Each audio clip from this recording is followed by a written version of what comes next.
There it goes.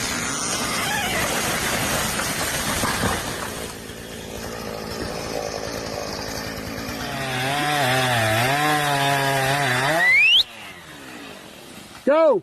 Go, go, go! Go!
January 2026. This is still January, isn't it? All right. It is. It is January's edition of the Forestry Forum, the Forestry Roundtable, Forestry Forum. I don't know where I got that from. Small Businesses series on the Forestry Forum. We have Rick. Nope, we have Tim. Rick is not going to be here tonight. Trying to introduce Rick, but he's not going to be here tonight. We have Tim. He notches, he fells, he probably sharpens his teeth with a file. It's Tim, the Northern Notcher, France, Upstate's original log whisperer. We have Andy from Southern Adirondacks Outdoors YouTube channel. You hear the saw. Oh, that's Paul. I have Paul's thing up there. I wonder where Andy's is. Andy, where's yours? Well, you can call him Paul. He's really Andy, but you can call him Paul. How about that? Close enough. Where's Paul? Close enough. We have Craig from the Kilted Sawyer YouTube channel. He's got swagger of a Scotsman, the skills of a Sawyer. It's Craig, the lumber Highlander quilter. The only man who mills in a kilt. We do not have Neil. Neil is not going to be here tonight. We have Eric and Matthew. And if you know a saying for them, we need them, the Bearded Lumber YouTube channel. I'll make up some kind of saying and they won't like it next month. We got me from Dang, Davidson's All Natural Gym YouTube channel. And then our special guest is Russ Willey from what is it actually called? It's Russ what? I'm Firewood, from Russ Willey, and I'm from Argyle, Maine. Kind of grew up in this area. Right. YouTube channel. Yep. So we've got YouTube channel, so you can find us at Willey's Firewood on YouTube. I do a lot with social media with Facebook and Instagram, and it's just under Russ Willey there. We have TikTok is Willey's Firewood as well. And Willey'sFirewood.com coming soon. We'll have all of the stuff that we have to offer and all of the other equipment and services that we do as well. So that'll be a kind of a one-stop shop for everything coming pretty soon. Yeah, it's my first time doing it. I don't normally introduce anybody. But thanks for pointing that out, Gary. Yeah. So Russ is going to tell us a little bit about his Firewood, his YouTube channel, his sawmill, and then we'll jump into any questions. The whole thing started for me about 2.5 years ago. We bought 40 acres worth of property next door to where we were currently living. And my wife and I had this idea that we were going to clear the land, build a new home, expand my wood yard, and use that to pay off some debt and some bills. And I started a YouTube channel to document what we did as we went through that process. And come to find out, we didn't do any of that process when it was all said and done. The business took off more than I could have expected. And we actually ended up moving completely different direction, a little further out into the country. And we picked up a 46-acre piece off of my in-laws for a really good deal, and put a new wood yard in here, and we're expanding as we go. Firewood was something that I started 25 years ago, and we started doing it just here and there a little bit. I actually ended up buying sawmill slabs for firewood. My first load of firewood I bought was a triaxle load worth of slabs. Cut it up, sold it. It sold quick. I said, well, let's buy another one. And then I ran out of slabs because the sawmill I was buying it from saw how quick I was moving them. So they started making firewood out of them themselves and cut me out. So I bought tree length, and we went after it that way. Once we got to that point, we got big. At one point, I had 6 or 7 employees. We had a Bell's firewood processor. I was doing landscape, tree work, forestry, chipping, understory removal. We were doing a little bit of everything. And I lost my wood supply, and things got really tight. So we scaled back. And when we scaled back, we set everything back to the way we started. And it was just Gramp and I. Gramp has always helped me. He won't ever say it, but I'm probably his favorite, and that's okay. But he's 79 years old now. He's the star of the YouTube channel. Everybody wants to watch Gramp run saw. I tried putting music over the videos, tried making shorts of music, and man, I got hung. If I could have been chased through a village with pitchforks and flaming torches, they were coming after me. They did not want the music. So we went back to chainsaws. And I mean, we just stick a tripod on the corner of the pile and we go to work. And I don't edit a whole lot. I don't do anything fancy. And people like to see what we do every day. And that's what started my phrase. My wife said after I started the YouTube channel, she said, you got to have a phrase. You got to have something that somebody's going to identify you by. And that's where a little bit every day goes a long way came from. And now anybody that follows along, they follow that saying, a little bit every day goes a long way. I get emails, I get phone calls, I get text messages, I get people commenting, hey, we do a little bit every day. Works great. And I always say, help someone if you can, because like today, I was going to deliver firewood and my truck decided it was done. I called my buddy Dave, and because he could help, he came and helped, and we got the firewood delivered and we got going. So that's how the YouTube thing kind of started. And then it was at Bunyan in Ohio, not last year, but the year before. Chris from In the Woodyard came up to me. Channel was new. I had about 1,000 subscribers, I think. He said, hey, I see you and Gramp on screen. You guys are doing a lot of wood. He said, that's pretty cool. He goes, you want to do an interview with me? And he's shaking his head, yes. And I was like, yeah, I guess so. Yeah, you do. He said, so he's come over here. He said, I'll talk to you for a minute. He said, then we'll do a little interview. And he said, you want to know how to make this YouTube thing work? And I said, well, that would be nice. I said, because I'm getting a little discouraged right now. He said, if you want it to work, treat it like a job. He said, you got to be consistent. You got to show up on time. You got to do what you say you're going to do, and you got to keep doing it. So I did, and I buckled down, and we went forward, and that's what kind of turned into some of the working relationships that we now have with Cord King and Typhoon. And I think I'm one of only 2 YouTube channels to run an all-wood commercial log splitter on their YouTube channel on a regular basis. Bobby's out of Petersburg, Michigan. There's some really great splitters out there, but I'll tell you right now, I would be very hard-pressed to switch brands and do anything different, that's for sure. There's Ted and Sherry. They were one of the first ones that found me when I went to Bunyan the first year. Miller Stumps and Firewood. Ted and his wife Sherry are great people.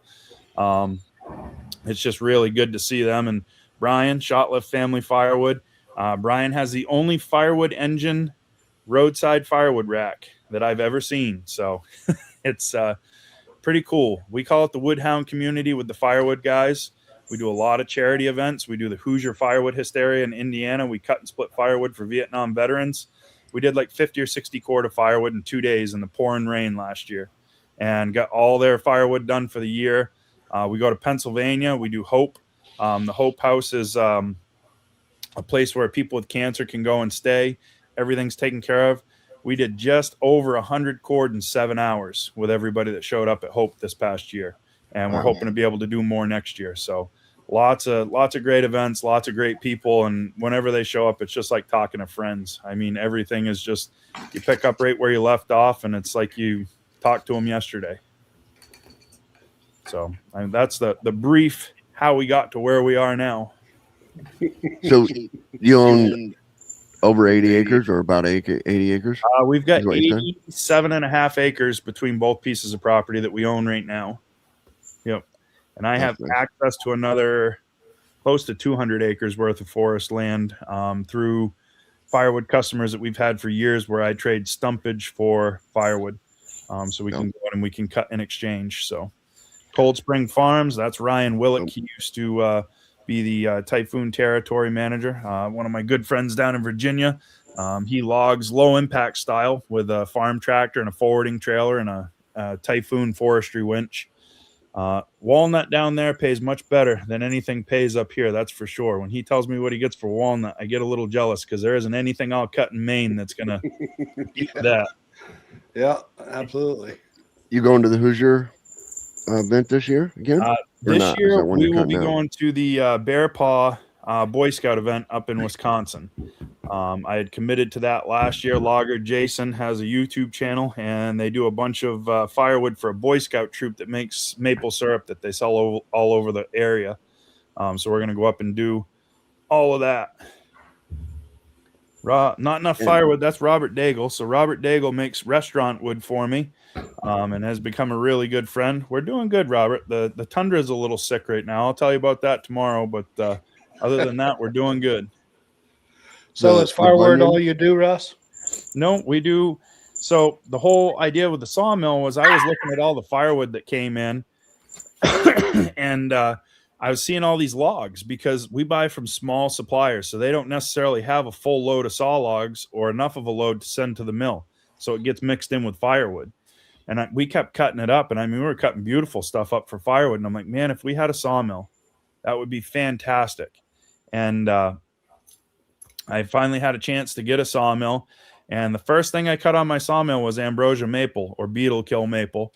And I didn't know what it was. I just thought it looked really cool. So I did a little research online and I found it. And I was like, oh, yeah, that's what it is. So I put it up for $3 a board foot. It's 10 times more than I'd get out of it in firewood. Yep. And I was like, this would be great. Guy messaged me. He said, whatever you've got, take the ad down. I'll take it all. I'll come with cash tomorrow. He said, just take the ad down.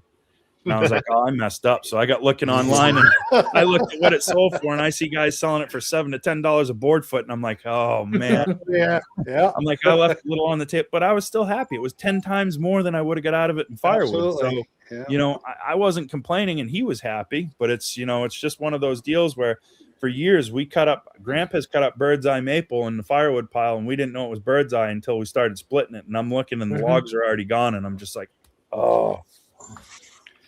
Yeah, it seems like bird's eye spalted maple goes really well. I mean, we get a lot of spalted cherry up here, so we get cherry with a lot of pitch speckle in it. Yeah, and really beautiful character and figure. And it's not the prettiest stuff. Our cherry is not like the cherry you guys get down south. Our cherry is ugly, and when you saw it, the character is beautiful. We also have spalted yellow birch, so I mean, it's just like crazy. Yep. Yeah, we've had some spalted yellow birch here and there, but most of the time you got to let it sit. If you want it to spalt, you need to let it sit, and especially leave the bark on it and let nature do what it needs to do. But there's a point where it goes too far too quick, and when it gets to that point, you got to keep an eye on it. Well, as long as you got the mushrooms on the outside, you know it's doing the work on the inside. Yep, pretty much. Yeah. So and did you make it to Bunyan? I did. We made it to Bunyan this year. So we were with Typhoon and Cord King at Bunyan this year. I actually saw Craig at the Cord King booth. He came and tracked me down, came over and just about knocked me over and shook my hand. So saw Craig and saw a bunch of people at Bunyan this year. We actually traveled the logging show circuit for the spring and summer. So our show season will start in Tennessee this year. And I work with Typhoon and Cord King. And I've got another venture that I'll be working with pretty soon too. So that'll tie up some extra time too. So when the time comes, I'll let everybody know, but we're still going through a little legal stuff to make sure that we've got our I's dotted and our T's crossed before we let the cat out of the bag. You ever make it to the Woodsman's Days in New York? We were there this year. Yes, sir. We were there also. I was up there with Cord King and Typhoon again this summer. We traveled with Cord King and Typhoon. I did the the Northeast Forestry Expo in Bangor. We did the PA Timber Show in Pennsylvania. We did Boonville. We did Bunyan. And there was one other show that we did too. Plus, we did 4 charity events. We spent a pile of money traveling, but met a lot of great people and had a ton of fun. So yeah, it is fun, isn't it? Yep, it is. Bunyan was a riot. Bunyan is always good. Bunyan is where most of the YouTube channels show up. So anybody with a YouTube channel, they usually end up at Bunyan, and everybody gets together. So for the Firewood side of the things, everybody goes to the Fairfield Residence Inn in Cambridge, Ohio. Dan from Back 40 Firewood, he does his Friday Night Live over at the Residence Inn. You've usually got Easton Made, Andrew Easton, and Bob Nelson from Wolfridge, and all the manufacturers. Everybody's there. Everybody's having fun. Bunyan is just a good time. And we did the International Firewood Expo too. Ryan from Cold Springs Firewood just reminded me of that in the chat. So nice. A lot of the same like-minded people in the same area for the weekend. Yeah, absolutely. And you know, that's the whole thing. It doesn't matter if Craig runs a wood miser and I run a cook saw. Yeah. We still get together. We still have a good time. We still razz each other. Doesn't matter if he runs a Husky or if I run a Steel, you know, whatever it is, we all kind of work together and do what we need to do. Yeah, Len's right. The great party at night too at the Residence Inn. It makes for a rough morning, but it's a great night. So yeah. But yeah, the sawmill thing is something that I've always been interested in. I almost bought a sawmill right out of college. That was my actual senior project in college, was laying out a sawmill business and seeing if it would be viable and how we went about doing it. And it worked on paper, and it still works on paper to this day. It just, things didn't line up and things changed. But now as we go, I've got a goal for this coming year. I'd really like to saw 100,000 board feet. And that's kind of my goal that I've put for myself. And we're at about 5,000 right now, and we're in January. So I think it's doable. We've got a lot of lumber and a lot of logs coming into the yard. So we'll give it a try and see what happens. That's awesome. And, go ahead, and John. what type of mill did you say that was? So I've got a Valley Green Monster out of Canada. Okay. We're looking at hydraulic because I know 100,000 feet with a manual mill is going to wear us out in a hurry, especially when we start sawing the big stuff. But for right now, what it is, I mean, my buddy Dave and I, he's got his own business, and we sub back and forth between each other, and we split the money from the milling. We can do 3,000 feet if we have a full day and we just put our head down and go. It's just finding that motivation to make it a full day and not drag your feet in the morning to get going. So, right. How much of that tree job got you thinking about that sawmill? Was you already had the gears turning on that, and that job kind of added to it? Yeah, I knew I wanted to build new roadside racks, and I knew I didn't want to spend the money on the lumber myself. So when Dave called and said, "Hey, I got a big job. We're going to take down 6 or 8 big white pine. We can have the wood from it. You come do the work, help me chip it up and get everything hauled back, and we'll turn it into lumber." So we've got roughly just shy of 3,000 feet in the stands right now worth of lumber, surprisingly. It adds up quick. And then, the other 2,000 feet or so that's left, we've sawn or are sawing for customer orders. So that'll be extra profit on top of that job and besides the racks. So it's super looking lumber. Yeah. Oh, it's great stuff. I mean, it's white pine. The butt cuts on them are all would have been select logs if we had sent them to the mill. Joe's messaged me as Verizon's freaking down again. Oh yeah. Yeah, I saw that was down earlier this week, wasn't it? Verizon. Yeah, he had issues. Lots of people with Verizon were held up this week. Wow. Yeah. Crazy. Well, he knew Russ was coming on, and he said he wanted to participate more than just saying hi. Yep. What species do we cut for sale for firewood? So the majority of the species that we have up here is going to be maples, whether it be hard, soft, or red maple. We'll have beech. We'll have red oak. We have no white oak up in my area in Maine. Ash, yellow birch.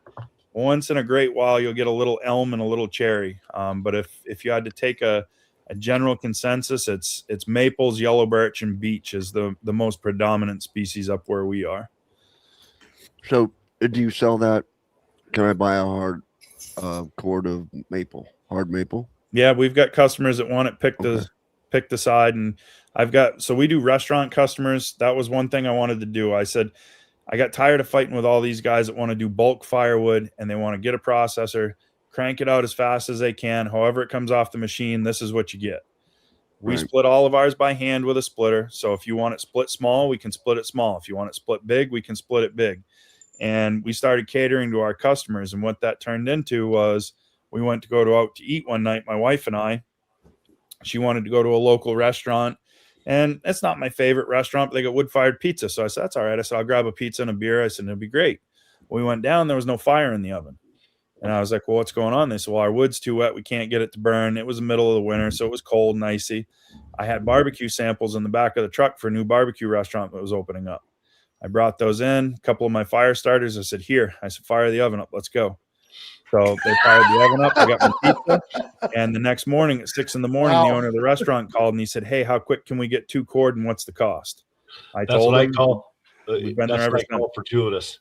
You wanted a pizza really bad, didn't you? I did. That's an awesome story. That's awesome. I love that story. Yep. Yeah, so that restaurant alone turned into 6 more restaurants because that one owner owns 6 other restaurants. So we now do about 250 to 300 cords of restaurant wood a year. And so is that like a different size than regular firewood? Yep, we split it all small. They want like a 2.5 to a 3-inch hand size split, something they can get real easy into the oven, lights quick, burns hot. Yep. Just like anybody else, most people don't know the difference between the types of wood. You talk to these people that are cooking oak. We got to have oak. We got to have oak. That's the best firewood. Oak is not the best firewood to cook with. No, it is not. It's the longest burning firewood to cook with, but it takes so long to dry that most of it is not dry. So when you look at that, I brought a bunch of ash to one of the pizza trucks that we do. And the guy goes, well, what's this? This looks like pine. I said, this is white ash. I said, try this. I said, before you say anything else, try it. They ran it for like half an hour. And he looked at me. He goes, my oven has never run this hot. I said, well, 1, I said, it's split the right size. I said, and 2, it's dry.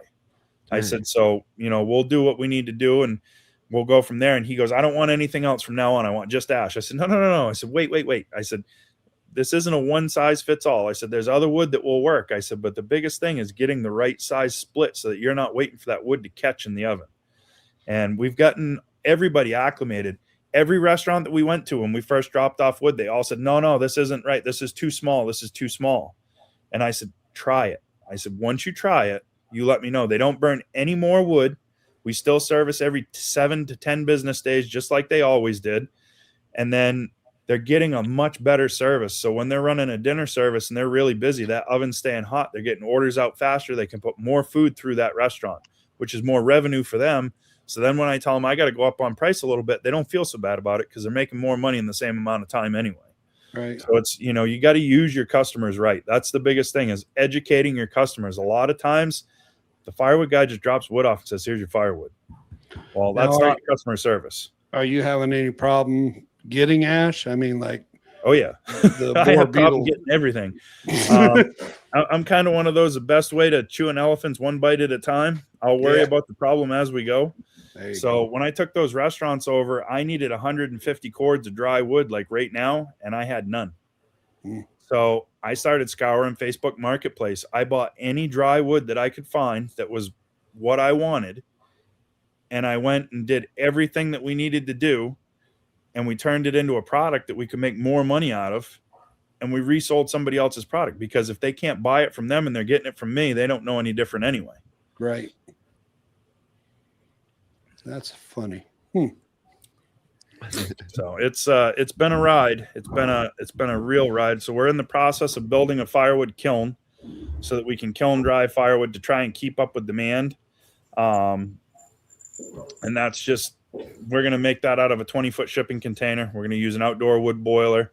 And I had toyed with the idea of an iDry unit. There's another one all pre-made that we can get everything all hooked up. So we may still go that route. And TJ Stonehouse is a guy that follows my channel. And every video you can tell he watched the whole thing because he'll either write you a poem or he'll have hashtags for the video through the whole video.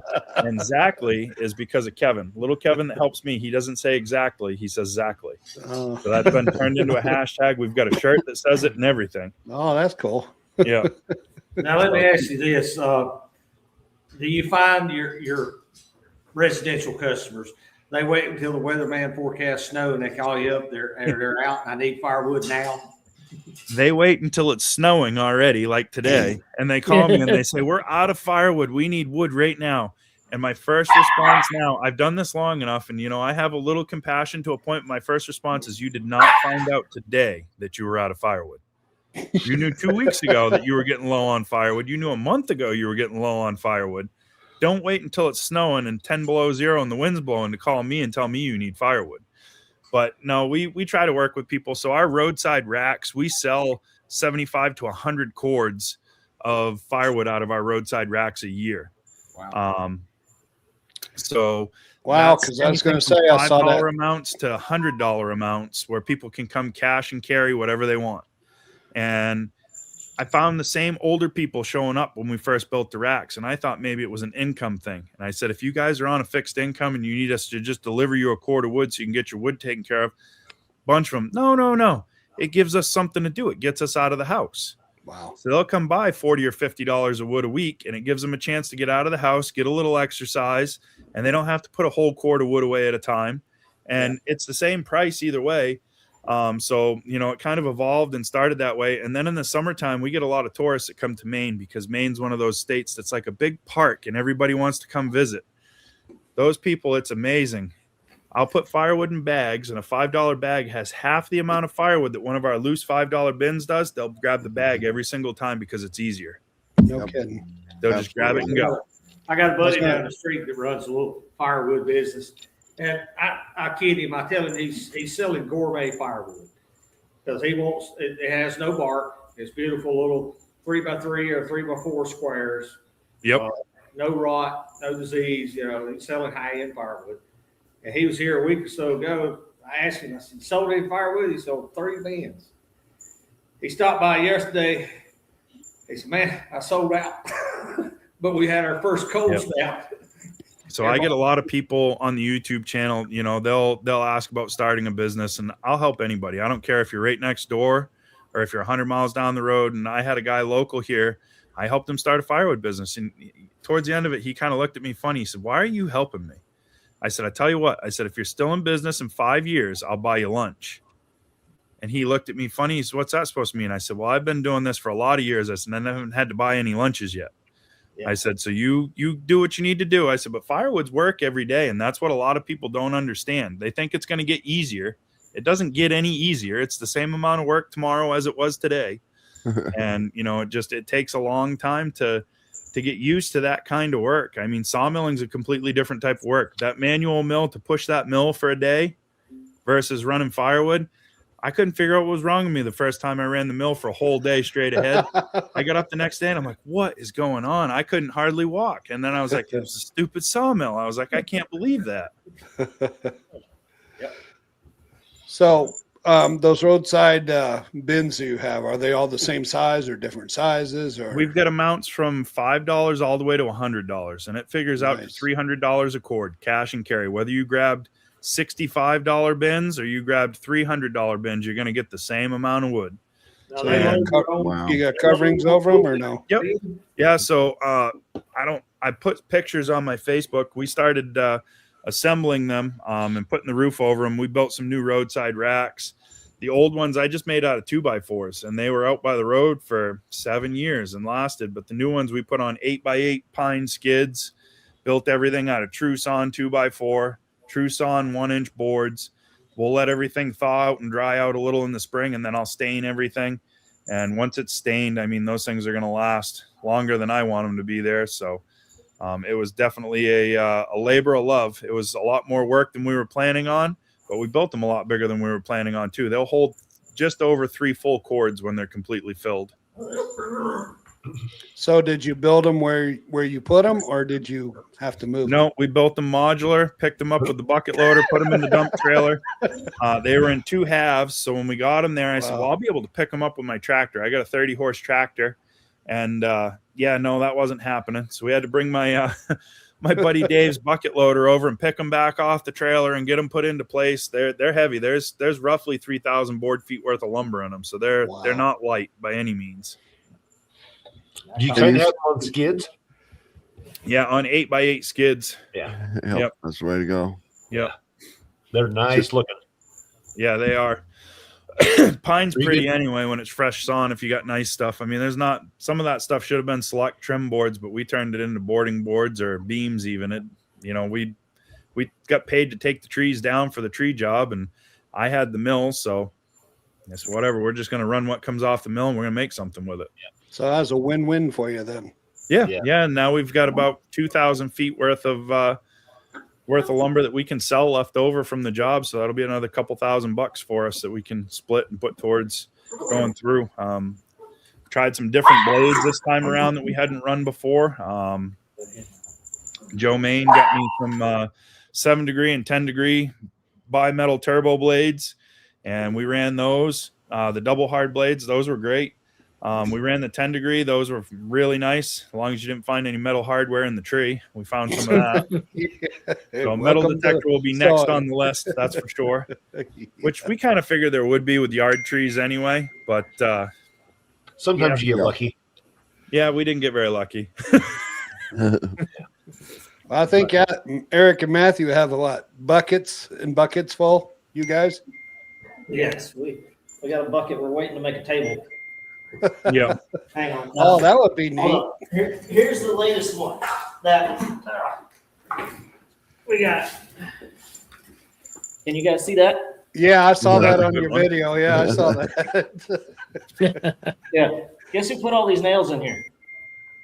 You did. Wow. I had a job like that. We did a tree job on a lake close by to where I am called Pushaw Lake. And oak is telltale when you have metal in it. We cut the tree down. You could see the blue stain. So we knew there was going to be metal in it somewhere. But we had to get it chunked up to be able to get it out. And we started cutting. We found a 5-gallon pail worth of spikes in that tree. And the woman that owned the place, I asked her, I said, what is going on with this tree? And she goes, oh, my goodness. She goes, I didn't even think about it. She goes, when we were kids, we had a tree house in that tree. She said, we used to take granddad's bucket of nails and go up and put more boards on and do. There had to be a 5-gallon pail full of nails in those. I ended up burning them. It wasn't even worth trying to make them into firewood, nothing. I said, they're going away. See you later. Gone. Gotta love it. What that was a tree house when I was probably 8-10 years old, in between 3 trees, about 40 feet off the ground. Yeah.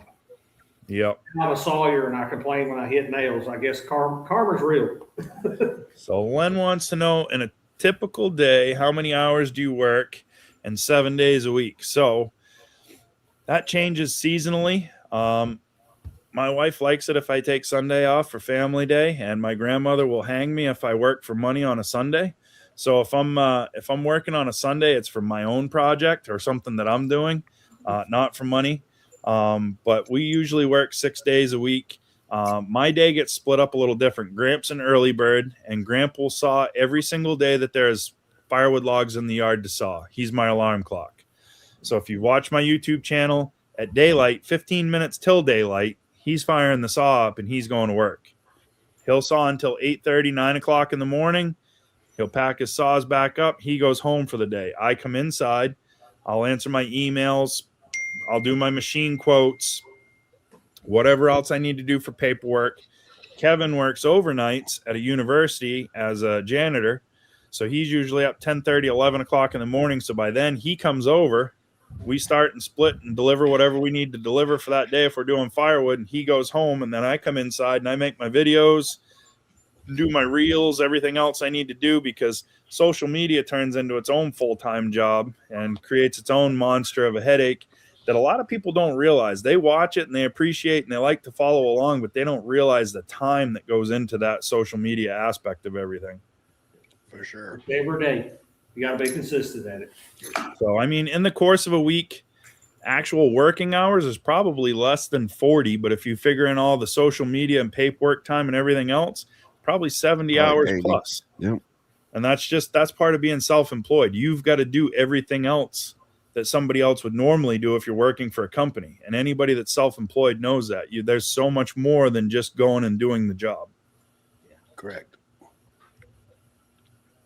So for you guys that are here, I was kind of glad to be able to sit down here. I'm going to pick at you guys a little bit. For those of you that are sawing, how did you build your markets and how did you get established in your area? Because I know up where I am, there are tons of guys that sell rough sawn lumber everywhere, and I don't see a whole lot of it moving, but I know it moves because they wouldn't be buying all these mills and they wouldn't be doing this stuff if it wasn't going somewhere. Well, first off, there's a big difference between somebody hobby milling and full-time milling. Yep. Most of us started out hobby milling. I had a good paying job. Youngest son, Matthew, he was the last one moved out with the Army. I needed a hobby, so I bought a wood miser. And it's a hobby that got out of hand. And it takes time. I worked 6-7 years kind of mobile milling, fiddling around when I had time on the weekends. And after a while, your name gets out there. If you'll do quality work, you'll return your phone calls, and you do what you tell people you'll do. I don't advertise a thing now other than, my Facebook post and YouTube. And I get people all the time call me, and the best customer says, Joe told me to call you. You do good work. Yep. That's what I want to hear. And that's the way our firewood business got built. Was now it's all word of mouth. I don't have advertisements up. I don't need advertisements up. The phone rings. I may not know who it is, but they say, hey, so-and-so referred me. They say you have firewood. What can you do for me? And, that's kind of the way it's been even with the few sawmill orders that we have now is I didn't advertise it. They saw it on a YouTube video or they saw it on a short and they said, hey, I need 1-inch boards. How much? Right. You have to work at it. There's nothing wrong with advertising when you first get started. You got to get your name out there, print out a bunch of business cards, go out and just pass them out like popcorn. Yep. And don't quit your day job until this, fills the bill. Yeah. Well, the firewood is my day job. So the sawmilling's a hobby right now, but I'm trying to use sawmilling so that I don't have to plow snow next winter. Right. So I plow about 25 residential driveways, and that's my extra money when firewood slows down in the winter. And I want the sawmilling to take place of that snow plowing because I don't want to have to be out in the middle of the night anymore.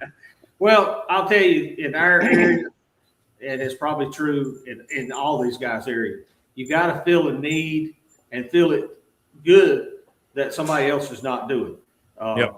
Right. And I knew early on when I got beyond playing and hobby and going into full-time business, I needed a kiln and a molder planer to do from log to finished lumber. And that's where I wanted to get. My dad and I took a trip today. We went up to Fry's, Virginia, and I bought probably the last piece of my operation I've been wanting to get. It's a 37-inch wide belt sander to be able to do wide slabs from cut to kiln dried to smooth and finished that they can take home and ready to use. Yep. Yeah. When I was 19 or 20 years old, I worked for a local fence company, and we had a old industrial 4-sided molder planer, and we had a Timber King sawmill, hydraulic sawmill, electric, and we would buy in cants of cedar, and we would make our own cedar pickets or our own boards for cedar or whatever it was. And that was kind of where I got involved with that kind of thing. And I found out those molder planers can be dangerous weapons. Yeah, it wasn't anything. This thing took up a whole room. This was from like the 30s. And when you turned it on, the whole building dimmed for 20 minutes. Yeah, was massive. Mine's old. It's a 1990, but it's a whole lot more modern than one of them that had no safety on it. All the belts exposed, all the safety was not a thing with that molder planer. So the other thing is, I hate to tell you to stop competing with Lowe's, but you can't. I don't compete with Lowe's. Right. You can't sell a 2x4, maybe a 2x6, but you can't sell a 2x4 or 2x6. Usually even a 4x4, you can't sell cheaper than those. Yep. But Lowe's cannot sell a 6 1/4 by 5 3/8. Right. You know what I mean? They can't sell that. Lowe's can't sell a kiln dried spalted maple slab. Right. Lowe's can't sell a live edge cherry. You know what I mean? With the figure in the side inside of it that's kiln dried. So don't just try to don't compete with your other mills who are selling 2x4s and rough sawn lumber. Just do some, you know what I mean? Do some custom stuff. I don't even necessarily care as to do dimensional lumber unless somebody really needs it for a cut package if we're working with a contractor. Right. Dimensional lumber is slower. I mean, you're never going to compete with the industrial sawmills if you're going after dimensional lumber. So there's no way that you can compete. But, you know, a 16 or an 18-inch wide pine board that they can't get somewhere else, if I can saw that for them, that was what one of the customers wanted. He wanted 20-inch wide pine boards. Wow. He said, I want 5/4 by 20. He said, can you do it? I said, yeah. I said, I can do it. He goes, that's what I want. He said, I need 1,500 feet of it. He said, let's have them. Right. And people like this that were just commenting, you know, a lot of them don't want the Lowe's wood because it is banana wood, and they know that they can get it, you know what I mean, off of a small sawmill. Somebody who's doing it right, they can get it right, but they still are willing to pay the price to get it right. You know what I mean? Because I can't cut it for Lowe's. I'd go broke trying to cut a 2x4 for Lowe's price. I can't do it. And the thing is, even with paying for logs in our area for like the pine boards, we can stay cheaper than the mill and still make a higher profit margin because we have less overhead. We're not going to produce the volume that they're going to produce. No, but it still covers our end. Yeah, I tell people all the time, you'll go broke with a sawmill trying to outsaw Lowe's. Oh yeah. Yeah. You're not going to outsaw the box store. The only dimensional lumber that we normally saw is somebody brings me their logs and say, I want 52 by 4s, 102 by 6s, and, you know, some 2 by 8s. Yep. I'll do that because at my saw price, they're a lot cheaper than going to buy Lowe's lumber because it's their material. Yep. It's their log. Yep. A good thing if we've gotten into here lately is timber frame. We've sold out several big timber frame packages where they bring the wood in, and I got one sitting on my yard here. I'm waiting on the guy to send me a check. 22,000 board feet of a timber frame. Yep. We got a gentleman probably an hour south of me on the coast, and that's what he does. He makes timber frames. Yep. So he buys in logs and he makes timber frames, and he's usually got them stood and erected beside the road because he's down in tourist country. So the tourists come rolling through and they see, oh, look at that. Isn't that nice? Next thing you know, that one's tore down. And he's working on another one to put another one up. Well, I'll tell you, with your sawmill business, whatever you can do to add value to your wood, whether you're cutting something unique, a walnut, a cherry, an ash, or something that they can't get, or kiln drying it to add value, or buying you a piece of machinery to finish process it so that when they drop off their log and they pick up their wood, it's ready to go in their home and they don't have to deal with nobody else but you. You'll make money. Yep. Yeah. So that was one of the things when way back in college, over 20 years ago now, when I did my paper, I was looking at the molder because I knew after the boards were made, if I had them dried, if I put my lumber ahead, if I could turn that into a finished product, I was going to get a lot more money for it. So I knew that right from the start. And that's kind of the reason for the kiln. We're going to have 2 kilns when we're done. I can have one drying lumber and I can have one drying firewood. Yep. You know, they're both going to be able to do one or the other. If you're good at it, people will pay you to dry their own wood. My next kiln run after the one that's in there currently is mostly customer hardwoods. Yep. I don't run a lot of hardwoods because it takes up a lot of time, but 2 or 3, 4 times a year, I'll put in a load of hardwoods, and I tell people, if you want in, this is when you need to be here. Yep. Yeah, BGW Enterprises, he just said low boy timbers are a decent moneymaker, and he's right. I've saw lots of decking for trailers for low boys and equipment trailers and stuff like that. It's usually hemlock up in our area that we use for trailer decking, but saw lots of it. John, didn't you just have something like that? I just did a low boy. I just put out a video about a guy getting some low boy timbers out of his yard. And this one right here, this is the perfect example right here. I said it in the video that I put out today. Stop trying to compete with the Amish. You can't. Stop trying to compete with Lowe's. You can't compete with them. Cut something that the Amish are not cutting. And even if the Amish can cut it for for 29 cents a board foot or whatever the heck they can cut it for. Set your price, set whatever you can cut it for and make a profit and keep that price. And when they say, when you set your price at whatever you set it for, $2 a board foot for this board.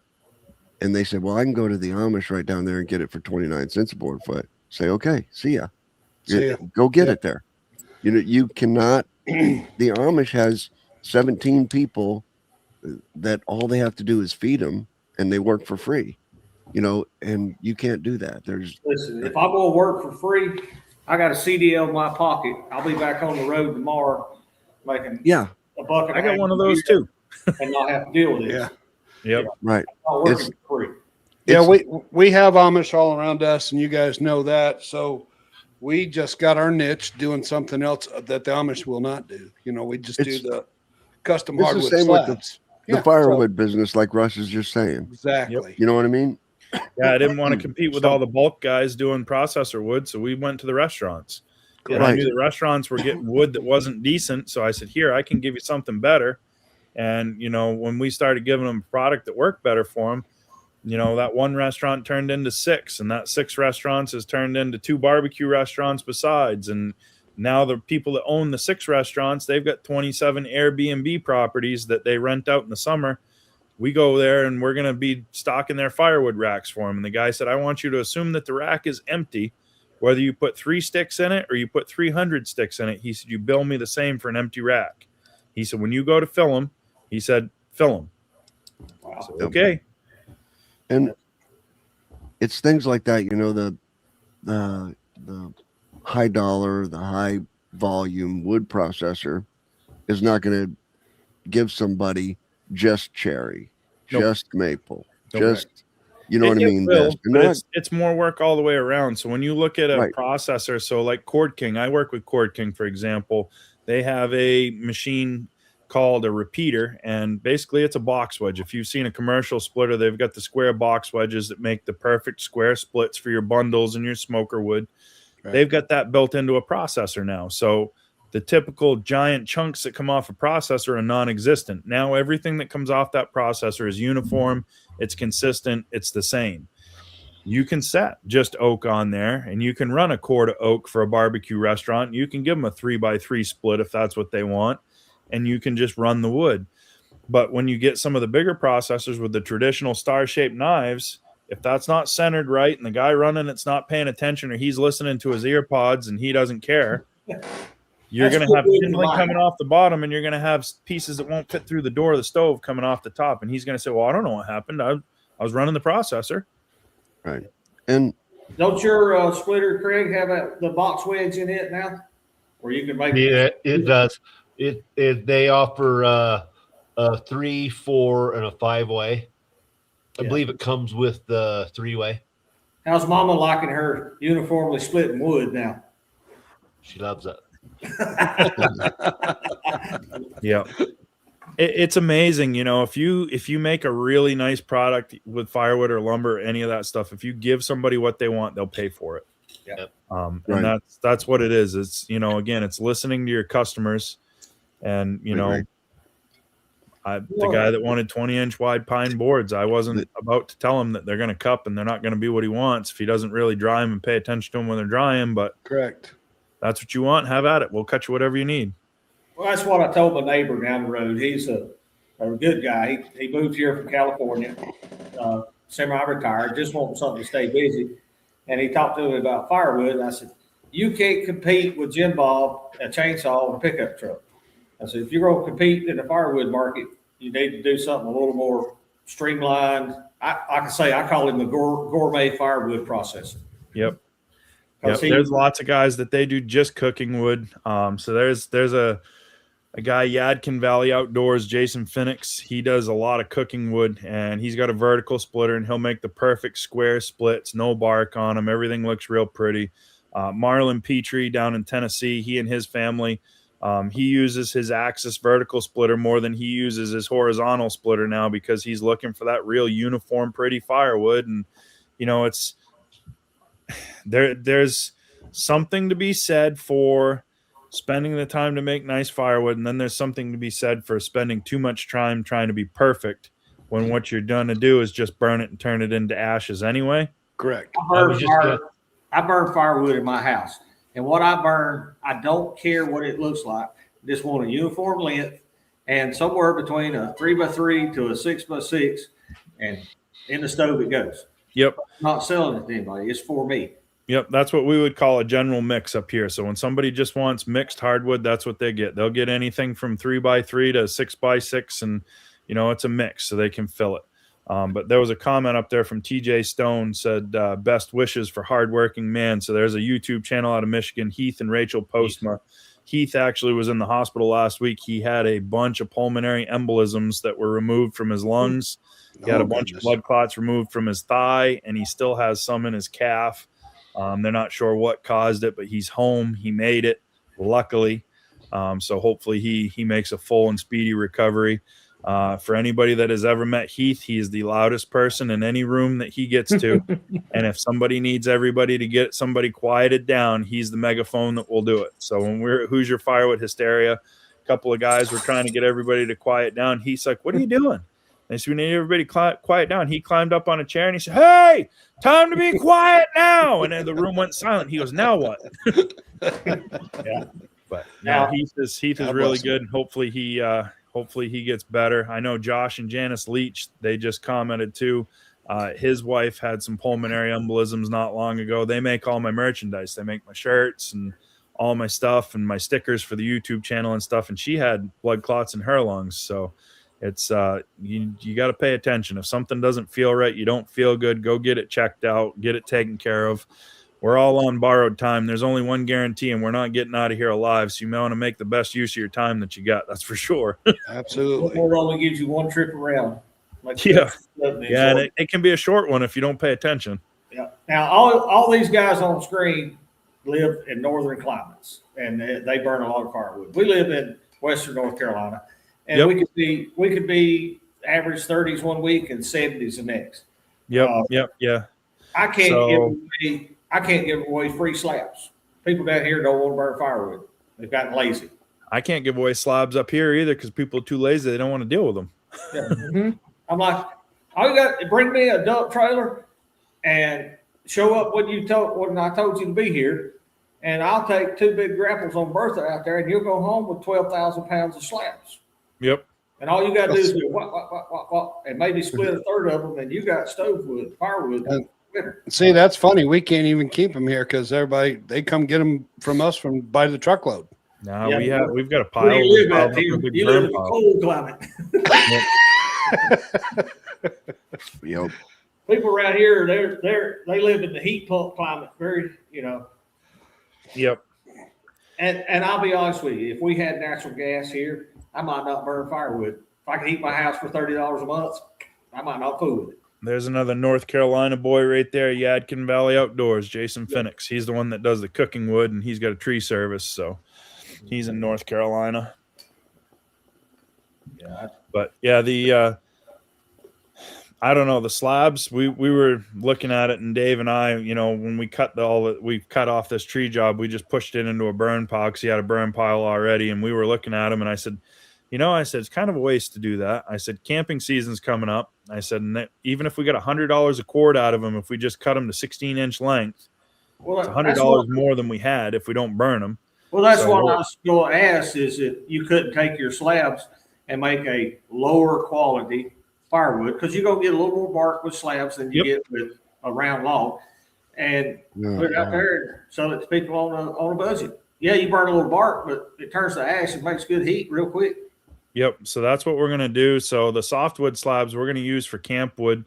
And we're going to make a rack with 16-inch dividers so we can just saw down through the dividers, and then we'll pick it up with a tractor and be able to dump them out into a trailer or a bin or whatever. And then we can just scoop and load when somebody wants to come get some.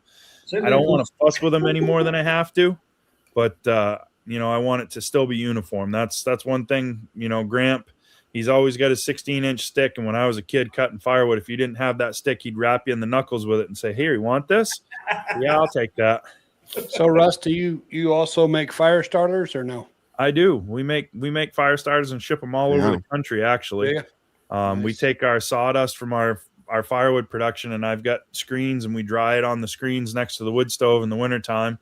Dry the sawdust out just as dry as we can get it, and then we mix it with soy or beeswax, depending on which fire starter we're making. Our beeswax ones are food grade, so those are good for your barbecue smokers and all that.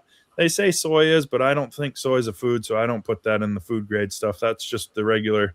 Gotcha. Use it, start what you want. But yeah, we ship them all over the country. So, are you marketing that on Amazon or something? I sell them right through my Facebook page, and I'll let people put their own advertisement on it and mark them as their own. I mean, as long as I'm getting what I want for them, I'll ship them to you in plain bags. You want to put your sticker on it and tell everybody they're your fire starters, have at it. And I ship master cases all over the country. We've got 4 or 5 or 6 bigger customers that they order 2 or 3 master cases a quarter, which is, close to 1,000 starters, and they put their own labels on them, market them, and sell them as their own. Come by, I'll give you some sawdust. I probably got 20 dump truck loads well, out here. The sawdust off the band mill doesn't work. It's too fine. The wax doesn't absorb into it. It puddles on top. Right, yeah. So you need the chips so that the wax can actually filter down through. How about the chips off your mower? Or are they too coarse? Those are probably too coarse. It's fussy. It's a fussy thing. Yeah. Andy, somebody's asking about what you guys do with yours. The softwood where I'm cutting, I built a sawbuck, and I'm cutting those into 16-inch lengths and stacking them and having, we offer it up on Facebook.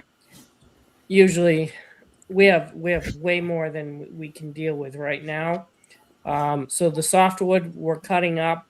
My biggest fear is somebody coming onto the property with their own chainsaw thinking they're going to cut up slabs, and they're not doing that on my property because of liability issues. Yep. So we're cutting it up. I offer it for $30 a load.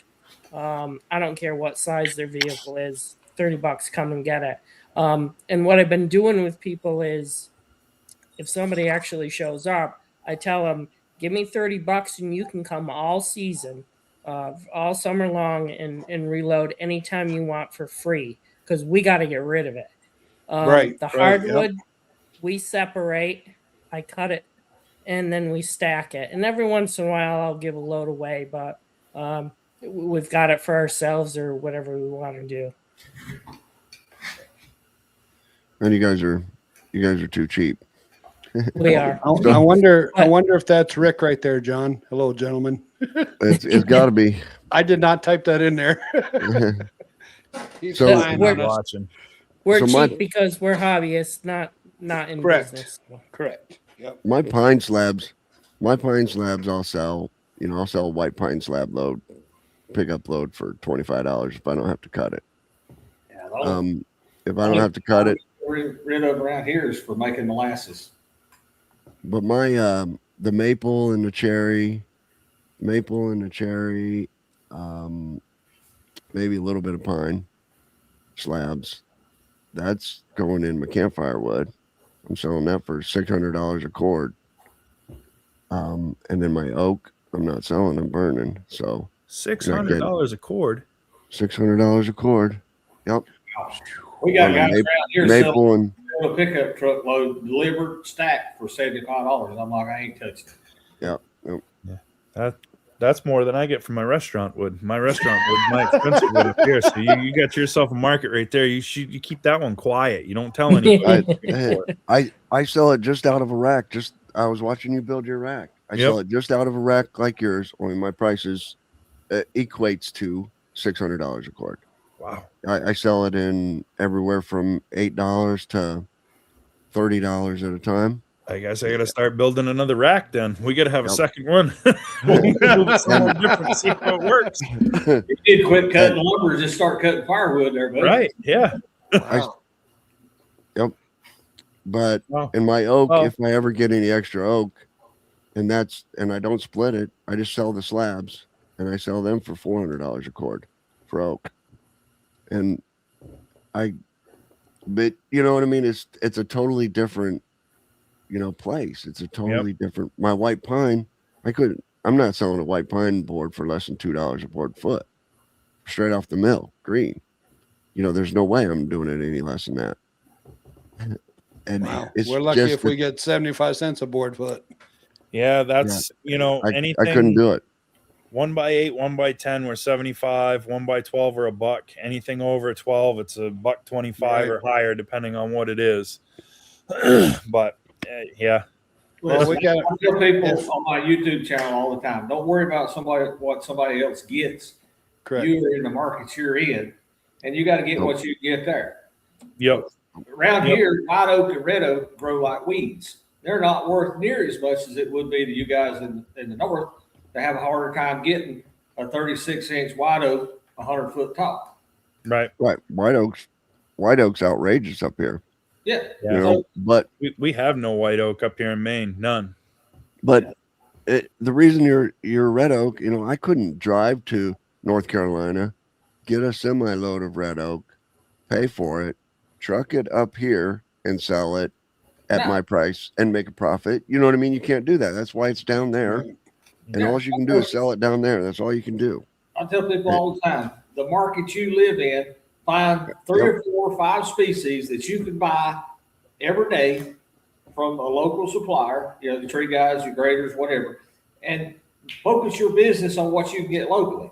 Yep. I get people all the time call me, well, I want some sacred cypress. I'm like, dude, you need to call my buddy in Louisiana. They got it down there. They don't have it here in Western North Carolina. Right.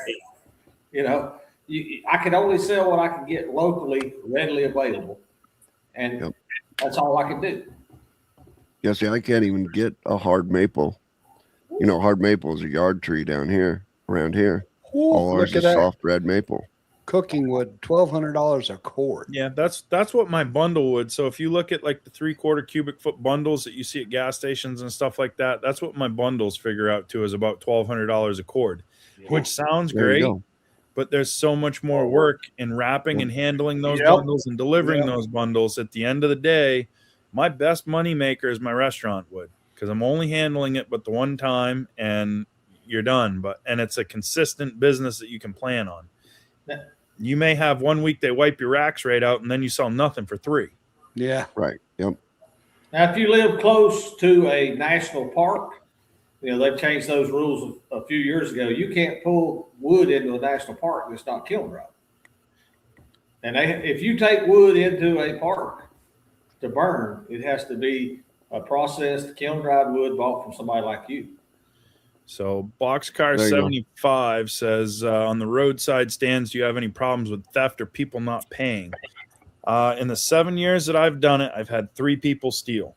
I put it on Facebook the first time, didn't really find out anything. The second time, somebody took about $175 worth of wood in the middle of the night. And I put something on Facebook and I said that the roadside racks are going to go away if the theft continues because we're not working for free. Well, I had a Firewood customer that I've had for years, stop and drop off a $500 check written to cash. And in the memo, it said, for those that can't help themselves, please put this in your savings account. People need these roadside racks.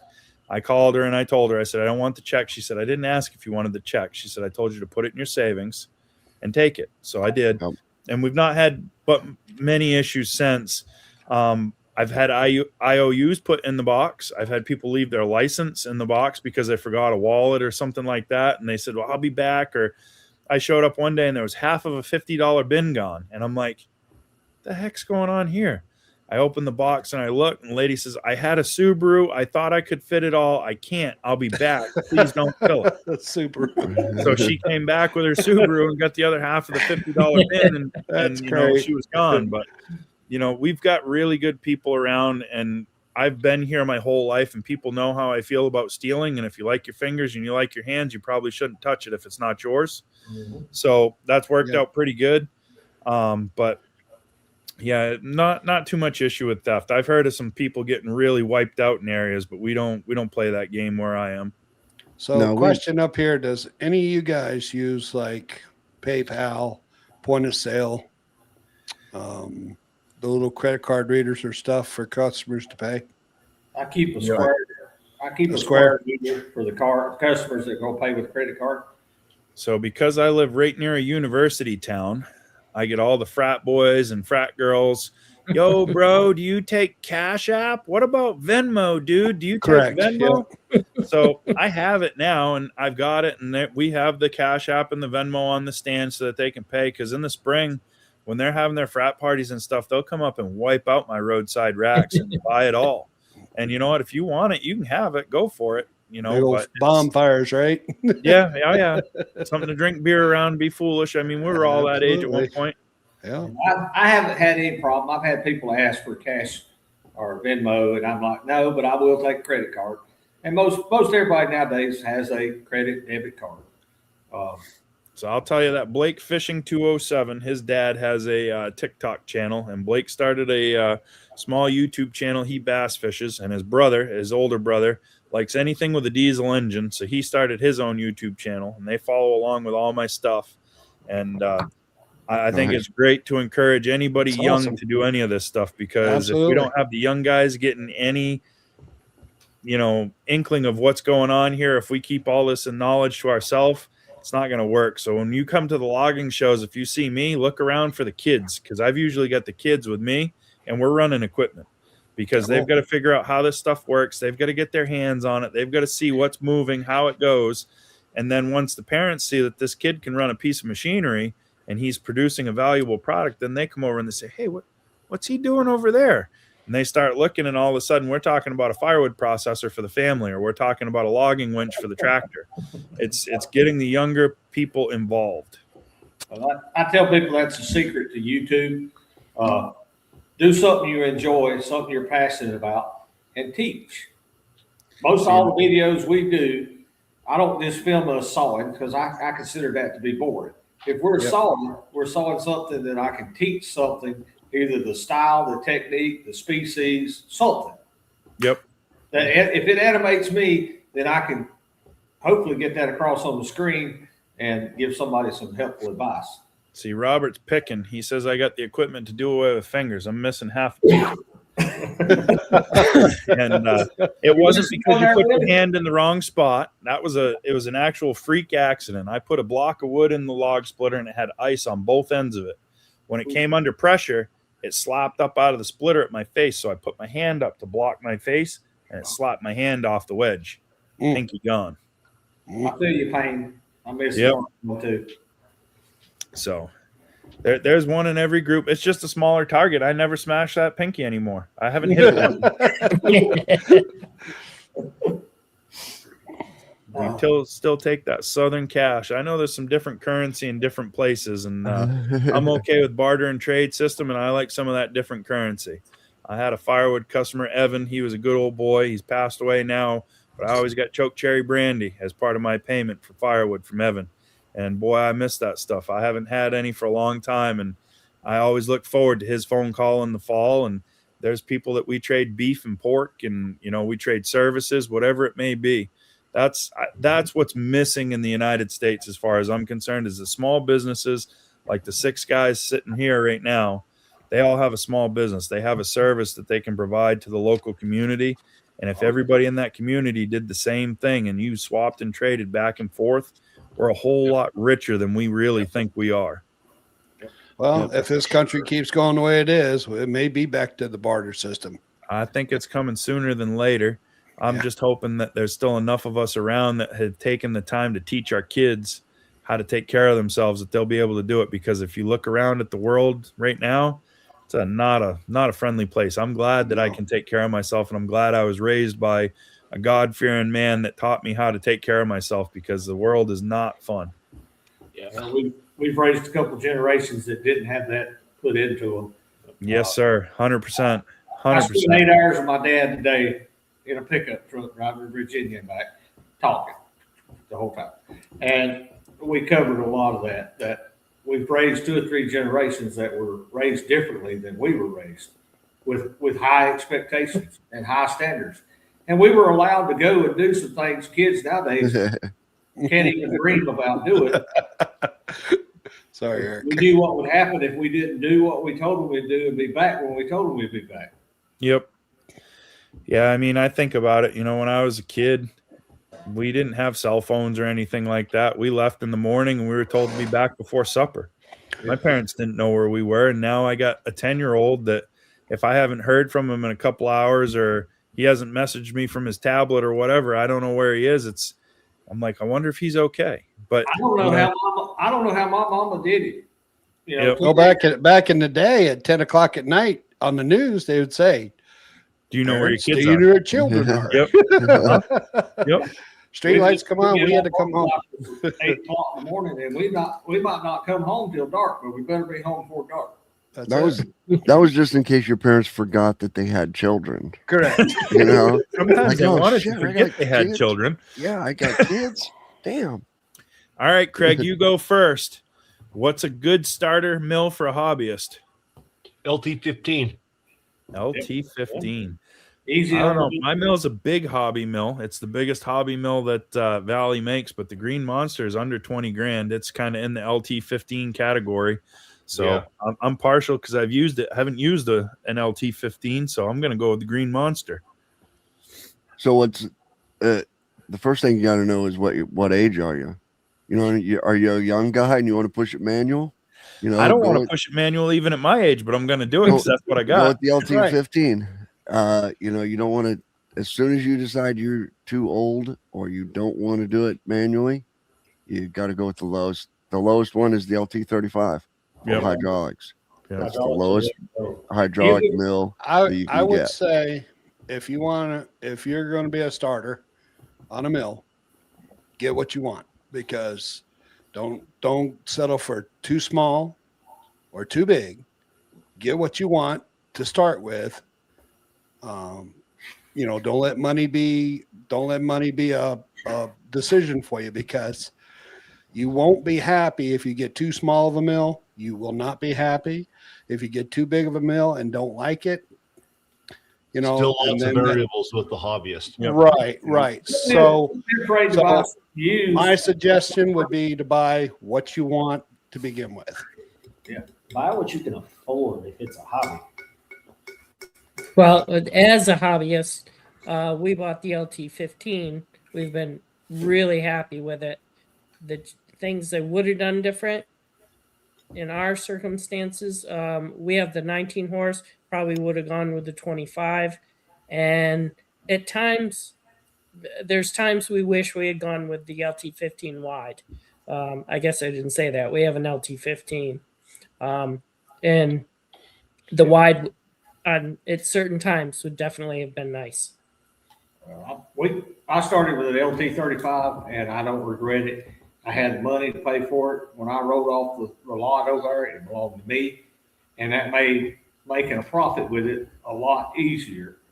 And I bought it as a pure hobby. I was still working a full-time job. I just wanted a hobby, and it turned into an addiction. But it worked out for me, because when I first got home and he had it, I was walking with a cane. I had such bad back problems. I was just over there running the hydraulics for him. Yep. I started with that mill, but manual version.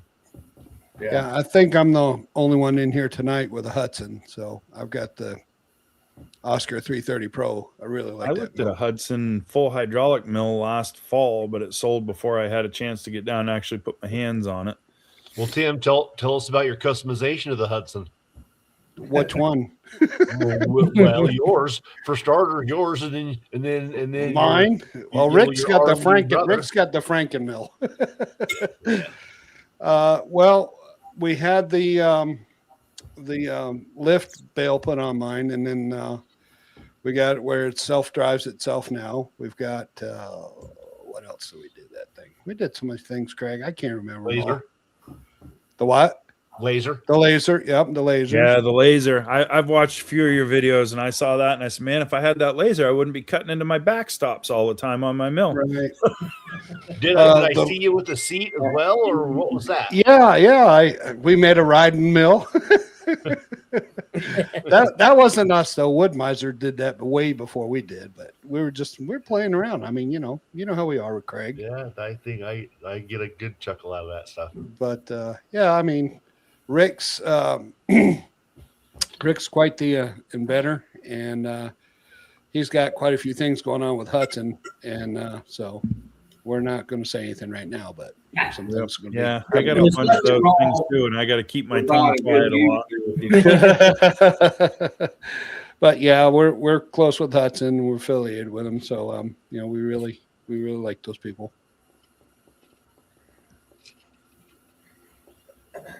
Let's see. Man, the Circle Sawmill. So there was a Circle Sawmill close to me growing up, and I had an opportunity to watch it run quite a bit when I was a kid. And there's something about a circle saw. There's no other sound, and it's just, for me, it's mesmerizing. If someday when I have enough money and I have the ability, I will have a newer Circle Sawmill, and I'll have another Circle Sawmill set up before they completely outlaw them all, because it's just, you get lumber that you cannot get out of any other style mill, and the sound makes everything worth it. Yeah, Rick had one for like 20 years. Yep. So I got a friend, he was on here earlier, Derek from New York, and he and his brother have an antique model engine show that they do every year. And they have a Model T engine that runs I think it's a 40-inch circle blade mill, and not powerful by any means. And then they got a hit and miss 1-cylinder engine that runs the machine shop side of the wood shop. Wow. And they make hay rakes out of ash. And it was the setup, I believe, was his great grandfather's. And just what a cool little operation to know that there's that much time and memories and energy put into that. It's a really cool thing. Derek was in here earlier. Yep, he was. You're close to him, I think, in his area. We're not far. Yeah, yep. We're not far from him. Well, God bless you with the Alaskan mill. Talk about some work. That's what you got to have, though. Absolutely. We've got a guy up our way. He's got twin, I think they're 3120 Husqvarnas with a 7-inch bar between them, 7-foot bar between them. Wow. And he'll go in those big giant yard trees. He slabs them off, and he'll come with a skid steer and take the slabs back, and he does the epoxy tables. So several years ago, I kept having people ask me to do wide slabs, and I kept having to tell them no. You know, my 35 wouldn't do but 22 inches or whatever. So I went and bought a 3120 and a 6-foot Alaskan mill. The mill was used, but I bought a brand new 3120. I have not used it yet. It's all big slabs. That's and I'm fine with that. I bought a bigger mill. We can do 34 wide. Yeah. That don't fit your needs. We can do 2 slabs, and now you're 68 wide. Okay. Yeah, they wanted to send a Granberg chainsaw mill to me because we work with Log Ox, and we advertise some of their products for them, and we use the Log Ox cant hook on the mill all the time. It's the only cant hook that I've never been able to break. We've had 2 guys laying off that thing. We actually used the bucket of the tractor as a lever for it one time because we still couldn't do it with 2 guys hanging off it. You can't bend it. You can't break it. We haven't been able to yet. And we had Zach on here 2 months ago. Mill, and I was like, holy smokes. I was like, I don't know if I could do the patience for the chainsaw. I'm going to make you guys feel bad. We're sitting in our sawmill building. There's not a cant hook in this building, and I don't want one. We got a tractor with a thumb for a reason. Yes. Yep. Get that 4-way hydraulics on the front of a tractor. It's so nice. Dave and I got talking when we started our first sawmill video. I said, listen, we both know that we can use the tractor and a strap, and we can flip these logs, and we can do whatever. I said, let's do this the old-fashioned way. I said, and see what people have to say. And I was right. They tore us all apart. Don't you know you can wrap a chain? You can wrap a strap. You got a tractor sitting right there that you're loading with. I said, guys, what I'm trying to show you is that you don't have to have this stuff to do this, okay? Right. Because you're not always going to have a brand new 60-horse John Deere tractor sitting there. Correct. If you're just starting out, you're not going to have all these fancy tools. So you're going to have to use some leverage. You're going to have to smack a couple of fingers, and you're going to have to swear a little bit, but you need to learn. And it's being able to do that stuff still that makes the difference. I can remember when we were first getting started mobile milling, getting burnt on a couple of jobs that I took without going and looking because they were quite a little ways away. Got down there, and there's a 24-inch oak log here, and there's a 30-inch log over there, and there's another 25-inch log over there. And I'm like, dude, I'm not setting my mill up 3 times. We took a chain and the pickup truck and drug that log around his yard till we got in front of the mill, and then rolled it up on the mill and milled it. Yep. You learn to do with what you got available. Yep. Yeah. I mean, we do firewood different. So when Gramp cuts we have a log truck, they'll drop a pile. We saw all our firewood. You got to move the wood anyway to be able to keep sawing. So we take and stack the rounds in rows behind us because Gramp always said, if you're going to pick something up, be useful with it. Right. And we have so many people. Why are you bothering to stack those rounds? You're just going to pick them up and split them again. Don't you know what you're doing? I had one guy, every video for a year, he ragged on us every time we stacked those. I got an email from that man a year after I started my YouTube channel. He said, I just wanted to email you to let you know I tried your way of stacking the rounds. He goes, it saved me about a whole day on my year's firewood. And I was like, I'm thinking to myself, well, why couldn't you put that in a video? Because everybody's seen you comment on every video saying that it's a waste of time. But he doesn't comment that anymore. But I mean, it's, we've done it long enough. I always tell everybody what works for us isn't going to work for you necessarily.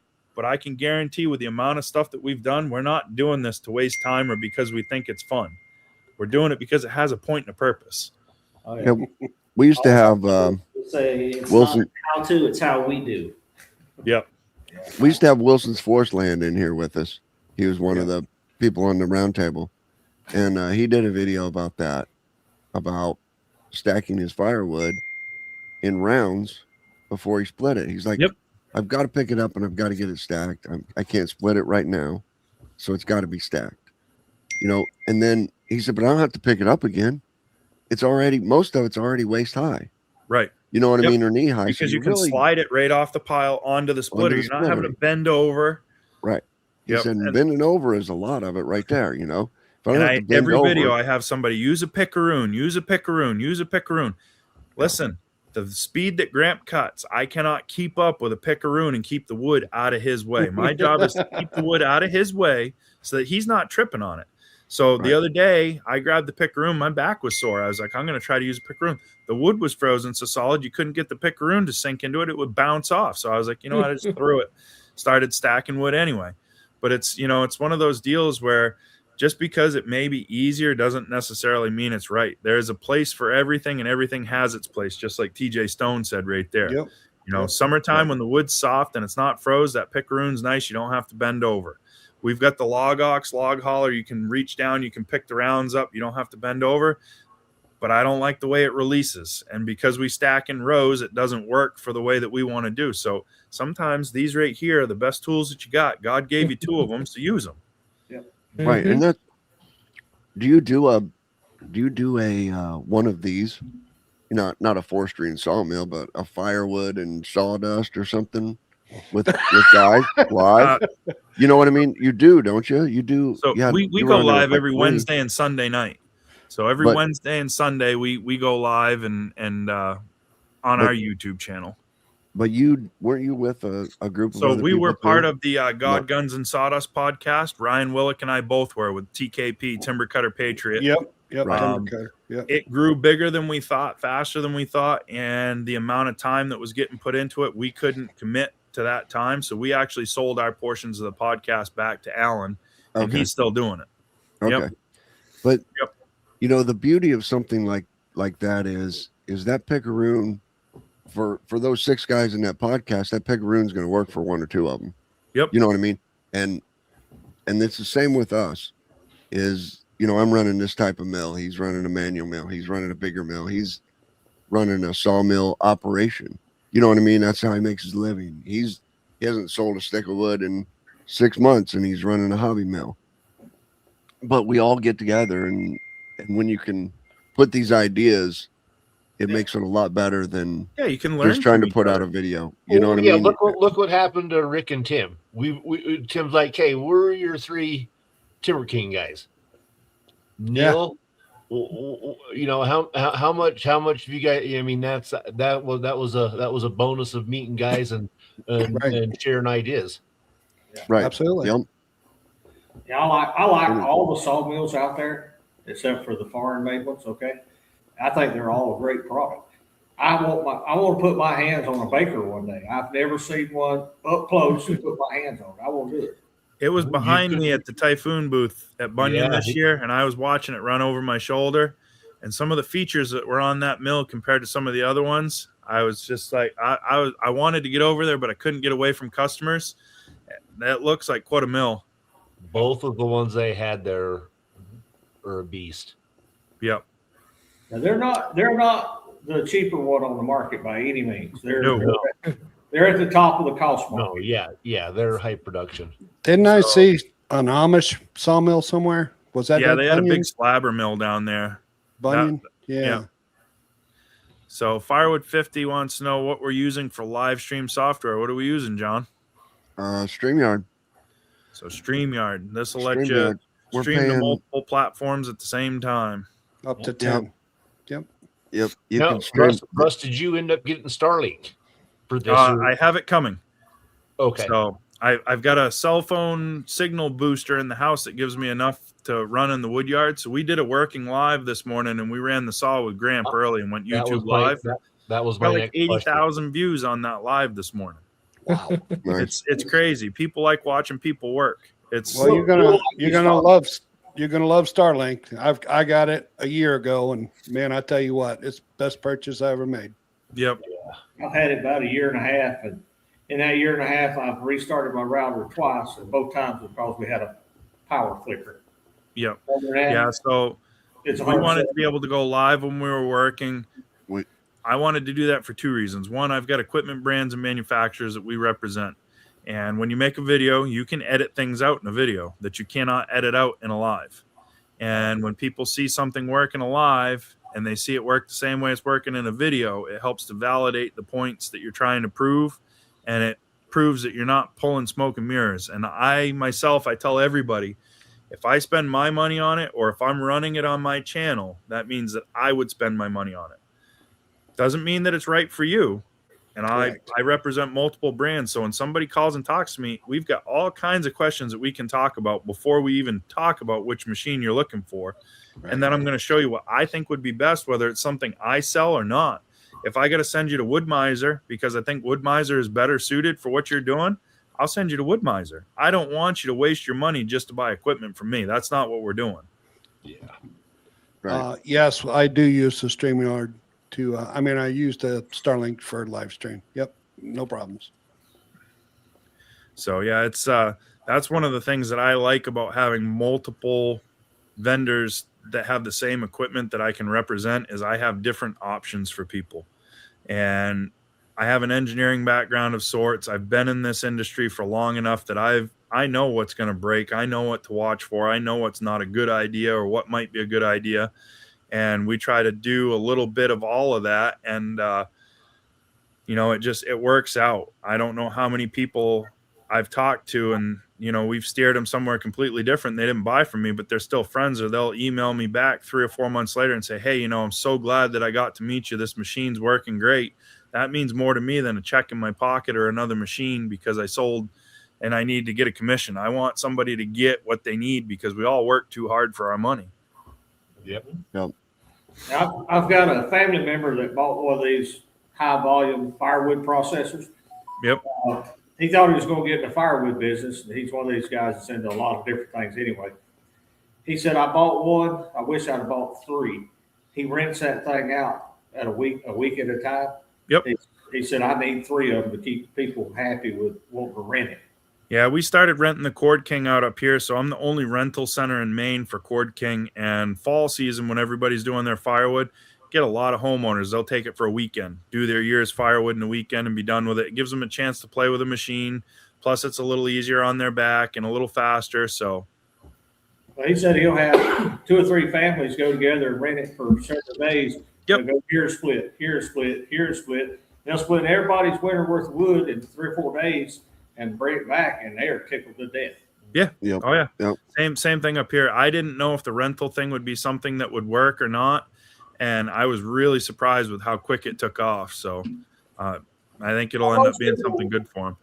I don't need a firewood processor. I'm not in the firewood business. But if there's one available and I can split, we don't burn that much wood compared to you guys, but we're splitting, a lot of cords and I can do it for a few $100 rental. Why not? Yep. So Ken's comment there. Ken follows around the woodhound community with all the firewood guys. I love it. Ken pops up at all the firewood events. He's everywhere. You turn around, there he is. It's like, oh, hey, where'd you go? He said, oh, I'm here. But Ken's great, so it's always good to see him and catch up with him when we go to the events. He was everywhere this summer. Everywhere I went, he was. So yeah, he's a cool guy. This other one here, Firewood 50. Yeah. So what I do, Firewood 50, is I have repeaters. I run my Starlink into a router, and then I have externals that I hook to my router, and they're just repeaters, and it goes all the way out to my my sawmill, which is 200 yards out. So I would think that you could probably do 300 feet, no problem. So I did the satellite Starlink, so I'll be able to have internet no matter where I go. Well, yeah. I mean, if you're going to move the satellite out there. Yeah, I got a mobile unit that hooks right to the vehicle. Oh, okay.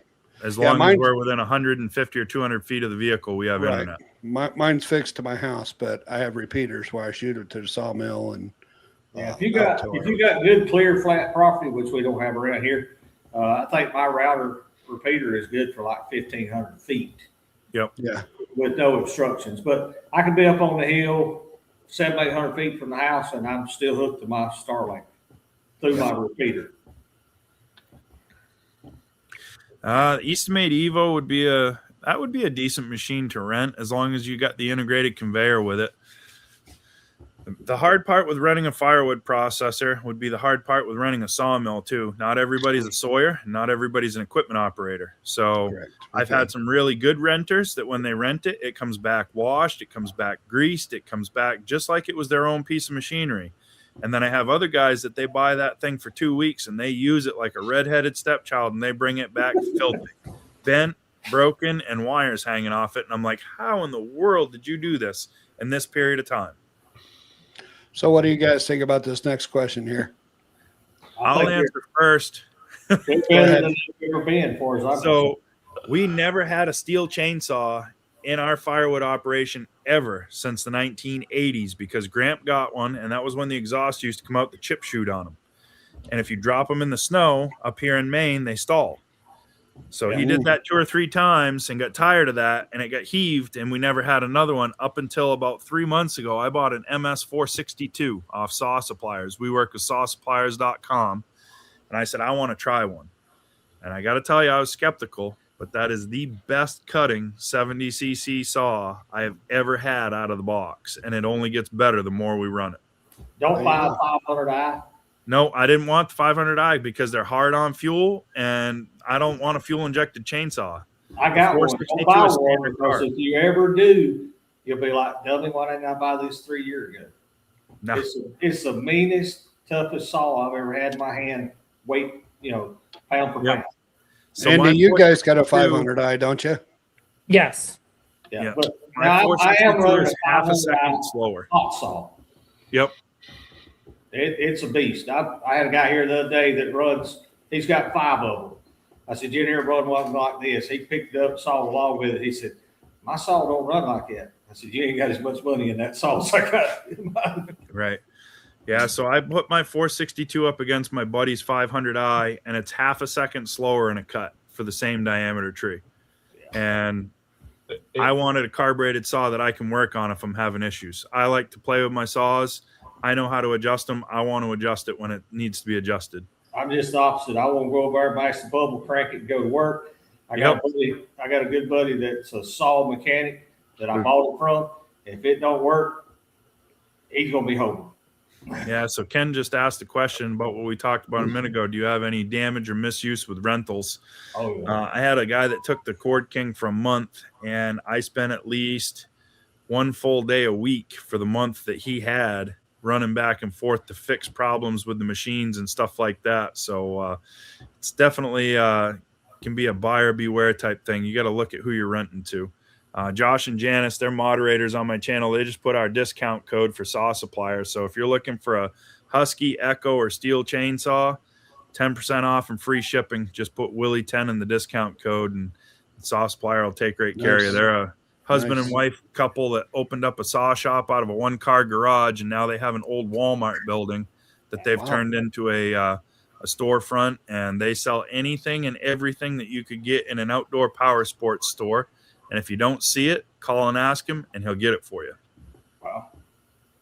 So they do a fantastic job. There's Michael Wilson right there. Mike. Wilson's You didn't buy Force a Land. 500 either. Yep. Bought 400. He's out there in California. Got the Starlink. So we were talking about chainsaws a minute ago. Gramps' favorite chainsaw is a 359 Husqvarna. He's had bunches of them. And I got him one built by Aaron Lynch. Aaron Lynch built some really nasty ported saws. Got it shipped here, got it to the house. I gave it to him. I said, needs a bar and chain. He goes, I'll put a bar and chain on it. So he brought it over this morning. And I went to start it because Gramps' shoulders are a little bad, and I didn't want him to have to pull it cold. So I said, I'll start it. It kicked. And when it kicked, I pushed the choke in. And I pulled and pulled and pulled and pulled and pulled, and it wouldn't start. He looked at me, so well, that's a real nice new saw. Grabbed his old saw, started it, and went to work. So I set it down. I probably flooded it. Went back while he was running the tank through that saw, and I tried a couple more times. I pulled and pulled and it wouldn't even fire. So I was like, well, it must be cold, or I really did flood it. I'll bring it inside. I'll warm it up. And brought it inside, warmed it up, took it outside, tried to start again. Nothing. I'm like, what in the world? So I flipped it over and I opened the gas cap on it. Gramp never put fuel in it. He thought I pulled it. There was still paper towels in the fuel tank from where he put the paper towels in to suck up the extra fuel, so there was no fumes. I put fuel in it, second pull. The thing fired right up. It runs beautiful. I called Gramp. I said, hey, that saw that doesn't run, I said, does real good if you got gas in it. He goes, what do you mean? He said, I thought you put gas in it. I said, I gave it to you straight out of the box. I said, why would it have gas in it in the box? Oh, he said, I thought you filled it. So I looked really smart on our live stream this morning trying to start that saw with no fuel in it. So it just goes to show that even though you do this for a living, nobody's perfect. It's called being human. Yeah, that's it.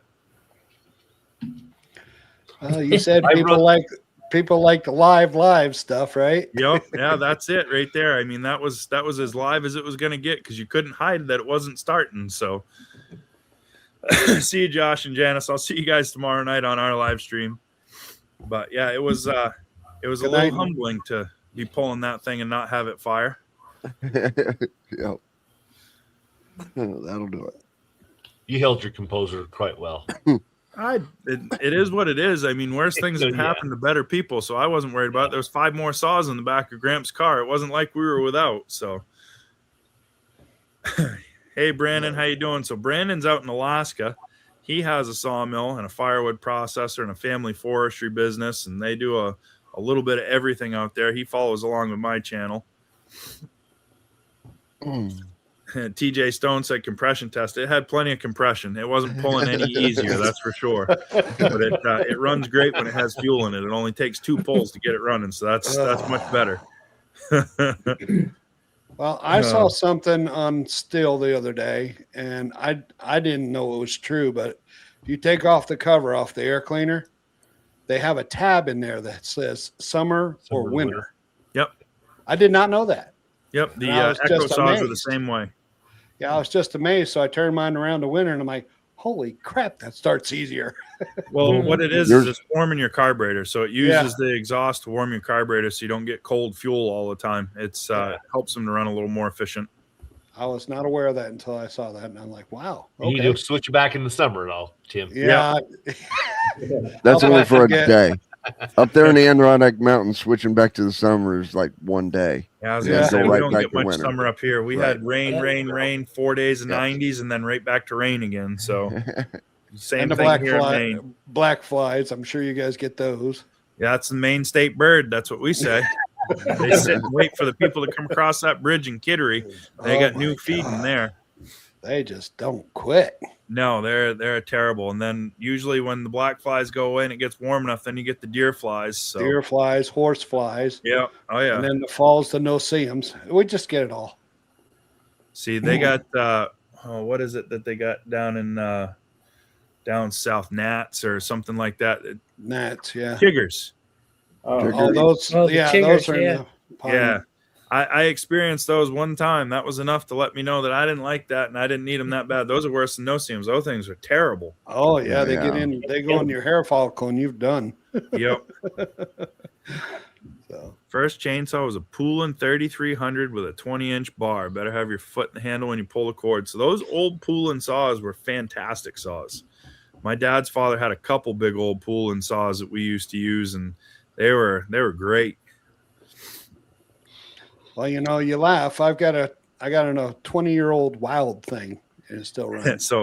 So my dad's father, he was the king of Wild Thing Poolin No chainsaw. When he passed away, there was about 8 or 9 of those tucked under his bench because he'd always tell me, I got to go tune this up. And the next thing you know, he's got a brand new one coming home from Walmart. What's the matter? Oh, that one needed more work than I wanted to put into it. There probably wasn't anything wrong with any of them, but he just couldn't get them started, so he'd go get himself another one.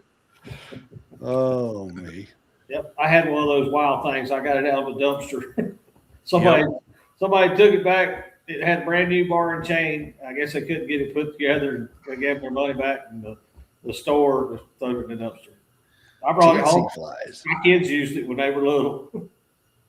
Yeah. So one of the saws that I got given to me was one of the first promotional things that we had on the channel was a Vivor chainsaw, one of the Chinese $100 chainsaws. It's a 62 cc, but it's actually 58. And when I got the thing, it's all plastic. And I was like, this thing's not going to be very good. I have not been able to kill that saw. It starts 2 pulls and starts super easy. And for $100, I mean, you could throw it in the back of the truck and let it bounce around for forever. Who cares? If somebody steals it, who cares? It's a great little saw. I cleared my whole new woodlot with it trying to kill it this spring. I cleared 1.5 acres every tree with that little Vivor chainsaw. Never skipped a beat. Yep. Well, I tell people, buy a chainsaw for your need. The chainsaw I need here at the sawmill is not the chainsaw a homeowner needs to saw firewood a couple times a year. Right. I want the biggest, nastiest thing on the market, because when I crank it up, I'm sawing through a 36-inch oak log, and time is money. Yeah, Robert, I'll be at the house tomorrow. Just give me a call. You need one of those Boss Hosses. Let's get the 350 in it. Yeah, big old 350 V8. Yeah. So when we went to Boonville, New England Pine had their hot saws. They had a 3120 and an 881. I broke the 3120. I broke the throttle on it at the show. Oh, no kidding. I carry around a spare throttle linkage with me everywhere I go now, just so that I can say that I can fix it if we break it. But those saws were pretty bad saws, that's for sure. Yeah. Yeah, it's the whole thing, going around to the logging shows and stuff, and we've been around long enough and our channel's big enough, having everybody recognize you or coming up and asking for your advice, your opinion, or what you think or what you would do. It's nice, but at the same point in time, I tell everybody, it all comes down to what do you really want to do and what do you really need to do, because what I would do and what you're going to do is 2 completely different things. What do you need to do and what are you really looking to get out of it?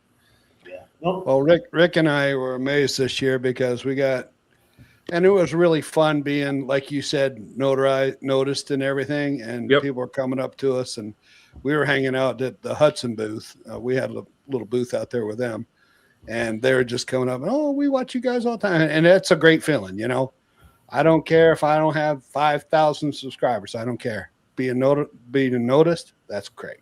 That's cool. So Chris in the Woodyard, his brother Kenny has been on a lot of his videos and stuff, and Chris has probably one of the biggest firewood channels on YouTube, and his brother wears a shirt that says, I do not have a channel. And he walks around the shows with that shirt on, and people recognize him because of his brother's channel, but his shirt always says, I do not have a channel. And on the back of his shirt this year, he said, my name is Ken. It's still a weird feeling, guys. I was 200 miles away from home today. We stopped at Cracker Barrel, got something to eat, had a very good meal, very good waitress, and I handed her a card when we got done. I told her, if you get a chance, check out our YouTube channel. She put the card over and said, my husband watches you already. Yep.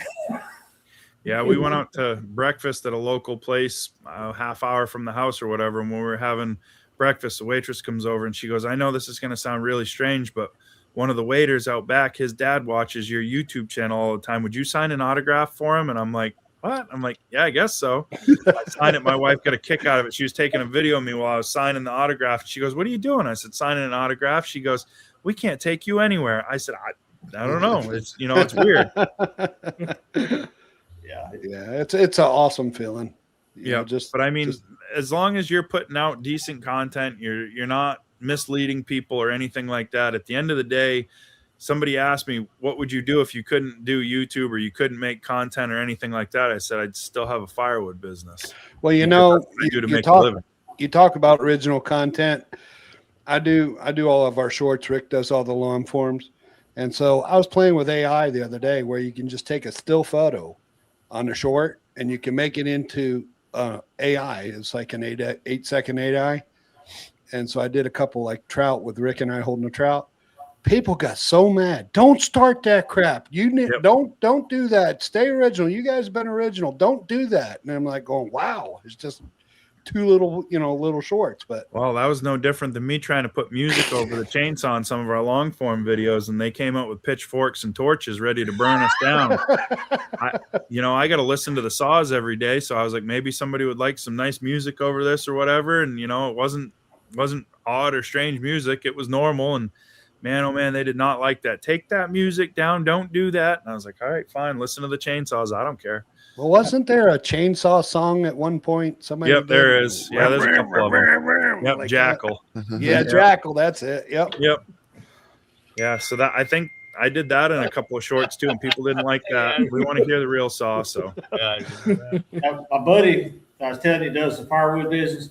He posted a short last week. One of my log suppliers come in here and asked me about if I wanted some firewood. I said, no, I don't need none of that crap. He showed me a picture of his big 5-foot round oak tree, yard tree. I said, I got a guy down here who does firewood. I don't want to be in the middle of it. Here's his phone number. You call him. You deal with it. And he sent me a video when he dropped that thing off. It was a monster. And he pushed them 2 big butt cuts up in a pile and stacked a lot of rotten wood he had around it and just burned it. And he did a YouTube short on it. Got 500,000 views. He said, I didn't know people in the world could be that mean. Oh yeah. Oh, it's crazy. So we use snow plows to plow snow up here, but a snow plow makes a great thing to move sawdust around the wood yard too. And I had a video of my buddy with his Ford Super Duty just pushing some sawdust over the pit bank in our old wood yard. Got 3.5 million views on that short, and everybody thought we were idiots and dumb, or you had all the other hillbillies and rednecks that were like, heck yeah, that works great. If you got it, use it, and never thought of doing that. But I mean, half the comments, people were tearing you up, and the other half were congratulating you. Or, I didn't think of that. That's great. I'm going to try that. Well, John, you remember when Wilson made that ski mountain out of the sawdust? Yep. Wilson did that. Wilson's Forest Land skis down the Sawdust Hill every year. Yep. Or used to. He doesn't even sawmill anymore, hardly. He's on the forest. Doesn't? He's on the forest a lot. Oh. Yeah, it's the whole social media thing, it's hard because people want to feel included, but at the same point in time, you got to have a life too. And, sometimes people don't realize that you've got other things you've got to do other than make videos for them or shorts for them or whatever. And, it can be pressure for us if we're trying to keep everybody happy and want to stay relevant. But I always tell everybody family comes first, and we're going to do what we need to do. And if you don't see us for a while, then, that's okay. We'll still be here. We're not going anywhere. I'll let you know if somebody's dead or gone or something happens. Right. But sometimes we get busy and we got to do stuff. I tell people all the time, they ask me about YouTube. I said, one of the secrets of YouTube is be you. If people like who you are naturally, it's not hard for you to be you. Right. Don't be fake. And if people don't like who you are, don't worry about it. Just be you, be natural, be real, and go on with life. I'm not putting on airs for anybody. It's just, this is me, this is Matthew, and we're at work. Yeah, so Bill Saflarski in the comments, the next comment coming up, he YouTube did an AI voiceover for me one time, and I didn't click on anything, didn't do anything, but it came up with the weirdest voiceover AI voice and just odd. And everybody, they're like, what's good? Do you know what happened to your video? What's going on? Well, when I played the video on my end, it was me. But if anybody else played it, it was an AI voice. And I mean, just way, way strange. And I still to this day don't know why or why it happened. Somebody might have hijacked it on you or something. Well, Yeah. because up there in Maine, you don't speak English. So Well, I don't have the Maine accent, so I can You do the do, Maine a little accent, bit. but I don't have the Maine accent. We're not going to park the car in the dooryard and go run off Right. to the timber, but we can do it if mother says we need to. In the Right. timber. It probably just saw it was from Maine and figured it's a foreign country, so we got to translate it to English. So they did so an like AI translation. Allen Family Firewood, Phil Allen, he's got a wood miser mill, and Phil's got the Maine accent through and through, thick as thick can be. And somebody's like, well, you're not from Maine. You don't talk like Phil does. I said, just because he talks funny doesn't mean I need to. I said, it's not my problem. There you go. You get I enough went already. to Virginia to visit my friend Ryan, and I stopped at a gas station real close to Ryan's house before I got there to get fuel. And I went in and I thanked the lady, and she looked at me. She goes, you're not from here, are you, darling? I said, no. I said, why do you say that? She goes, she said, I just could tell. I said, okay, so that's good. She said, where are you going? I told her, she said, oh yeah, that's just up the road a piece. She goes, y'all have a good day. I said, yeah, you too. But yeah, it's funny. I get a lot of Northerners who make a comment about how I say two befores, and I'm like, I don't know any other way to say it. Yep. Yeah. William Klein said, didn't we make a short using a snowblower on sawdust? We did. The first time I had my mill up, Dave was using my mill to mill lumber for an addition on his shop, and the sawdust got built up. We were tripping over it, and he's, hang on, I got an idea. He had a Toro single stage snowblower, and next thing I know, he's running beside the mill with the snowblower, blowing all the sawdust out of the way, and I made a short of it. I figured it'd get all kinds of views. Didn't hardly get it's weird spot for views. Weird. Hello, Joe. How you doing? Hey, Joe. How's it going? Welcome in, buddy. There he is. Joe Maine, the sawdust wasn't much heavier than snow was by any means, but the rocks underneath threw a good distance. That's the best add-on you can do to any mill is a vacuum system, guys. Oh yeah, keep the sawdust away from the mill. So we were talking already this spring. We want to make a slab and we want to put a brow in for the mill. Just make it out of timbers and make a foldable ramp so that we can roll the logs down onto the mill, but so that we can stage ahead and have half a day worth of sawing sitting next to the mill without having to run back and forth with the tractor all the time. And just anything we can do to streamline it, because where Dave and I both have other streams of revenue and business that we have to take care of, the sawmill is going to be the side hustle for us. So we need it set up, we need it filled, we need it ready to go, so that when we have 2 or 3 hours, we can just get there and go. So that's what we're going to kind of go after, is try to, put a pole barn over it with a roof, so that if it's raining, we can be sawing in the rain. We don't have to be outside in the weather, because neither one of our other jobs we want to be outside doing when it's raining. So if we've got it covered and we got a slab, we can sit there and saw and still be making money even on the bad days. So however big you want your sawmill shed, make it as big as you want. Yep. And then double it. Yep. And that's no lie. I'm not kidding. Yep. We made an 1.5 acre wood yard, and I thought this was going to be all kinds of room. We got room for the tractor trailer to come in, swing around. It's all flat, it's graveled. There's nothing in the way. I already wish it was twice as big. Yep. It's just, it seems like you got so much room and all this stuff, and then all of a sudden you're looking at it once you start getting to use it, and you're like, holy cow, I'm running out of room already. What are we going to do? Yeah, we just put an addition on mine, so. Yep. I don't have a single stack of lumber in mine, and there's no room left. Yep. By the time we bring all the pine and hemlock home that we've got to pick up, we're not going to have any room between that and firewood. We're going to be pretty well stuffed full. We're gonna be. Yeah, I've had people think that Maine was Canada too, Robert. I tell them I'm from Maine. They're like, isn't that in Canada somewhere? I'm like, well, sort of. Close. Maybe if you go back and take geography lessons, you'll figure it out. But it's close. You're from Maine, eh? Yeah, right. Yeah, so we got French Canadians up on the border where we are. So Irving Forest Products owns a whole bunch of land in northern Maine on the Canadian border, and they transport timber back and forth from the U.S. to Canada. And you get a lot of little French Canadian truck drivers up there. And when you get them mad, they switch to straight French, and you don't understand a word coming out of their mouth, and they're just red and hollering. But there's lots and lots of those French Canadian loggers up there. And we have a big fair called the Freiburg Fair up here in Maine. It runs the same time as Bunyan does every year. And they have a Woodsman Days at the Freiburg Fair. They have 40,000 people through the gates on Woodsman Day at the Freiburg Fair. So, Mr. put Hicks, that in how are you perspective, doing they said today? there was 12,000 people at Bunyan this year. Wow. Shout out to James James Hicks. Hello, James. He just got a membership from my channel. Did he? Good. Yep. He was Oh, there a you guest go. on here. He was a guest on our show. Oh man, what, 6 months ago? Yeah, I'd like to have him back, John. Yeah, I know it. Well, That was a great fun Yeah, show. that was a good See, one. he's putting commercials in his live, so we may have to pay him to get back now. He's not. Oh man. Yeah. He's big time now. I'm starting to not watch his lives because he's putting all these damn commercials in there. Straighten him out, John. I'm trying to straighten him out, but he keeps I don't know, he's fighting me. But I'm on him. That was a good show. I had a fun time that night. It's a technology channel, James Hicks, and he was helping us out with the going live and the cameras, and it was a great show.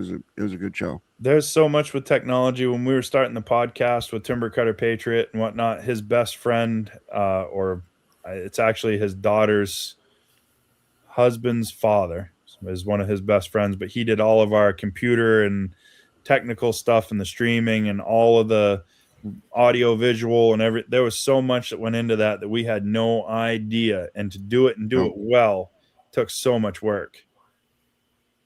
Yep. That's why We were trying to get a guy on here every month to do like a 15-minute, John Chapman, to do like a 15-minute, just a little tech thing, 15-minute tech thing. Give me what this microphone does, what this camera does, what this, just anything. And it wasn't really, it wasn't even really for us. It was really for our viewers, because so many of your viewers, you know what I mean, nowadays are either have their own channel or at least taking pictures or at least want to do a Zoom with their, kids and grandkids. How do you set up a microphone? So there's so much technology that we figured that would work. But I usually go see my kids and have my kids help me with it. They usually know quicker than I do. Right. I'm to that point now where I'm getting old and they know how to do it better than I do. I don't think I'm that old yet, but apparently I am, because I go see my 10-year-old and I'm like, hey, well, how do I do this? And he's like, Dad, it's easy. All you got to do is this. It's like, oh, okay, great.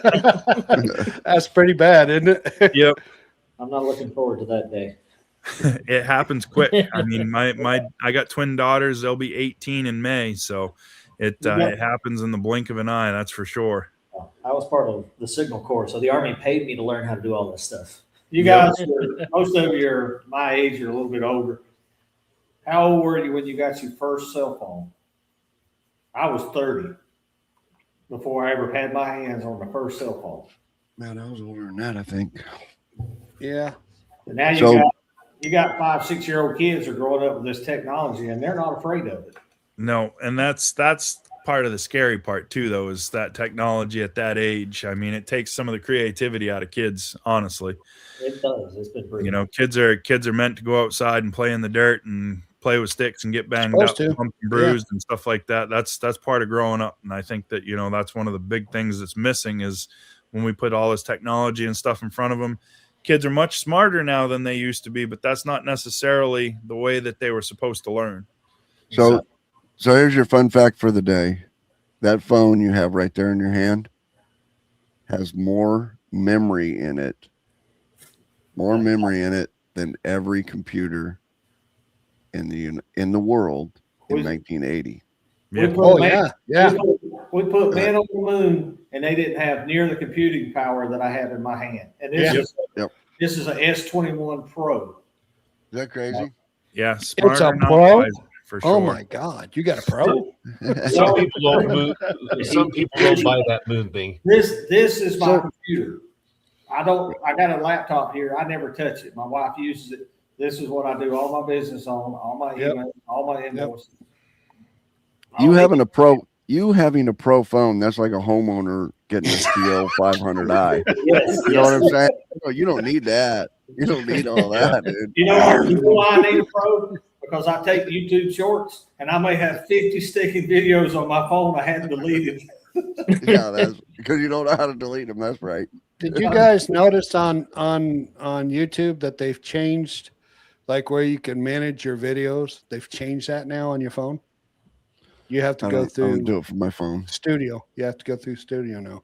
I don't do Oh, it. I've from my always phone. gone through Studio to do that. Do any of you guys know what Firewood 50 is talking about here? We go live on mobile and shorts at the same time. Yep. StreamYard has that right here built into the StreamYard. So, man, I need to get a sponsorship for StreamYard. It's so easy. So StreamYard is built for anybody who's over 40 and doesn't want to learn all this, how to write code and all of that stuff. StreamYard is a point and click. You know, it's an easy thing to use, and you just click a button and you can go live on YouTube, portrait and landscape at the same time. We did that last month on my channel, and it didn't work out real well at all. I forgot to click subscriber chat only.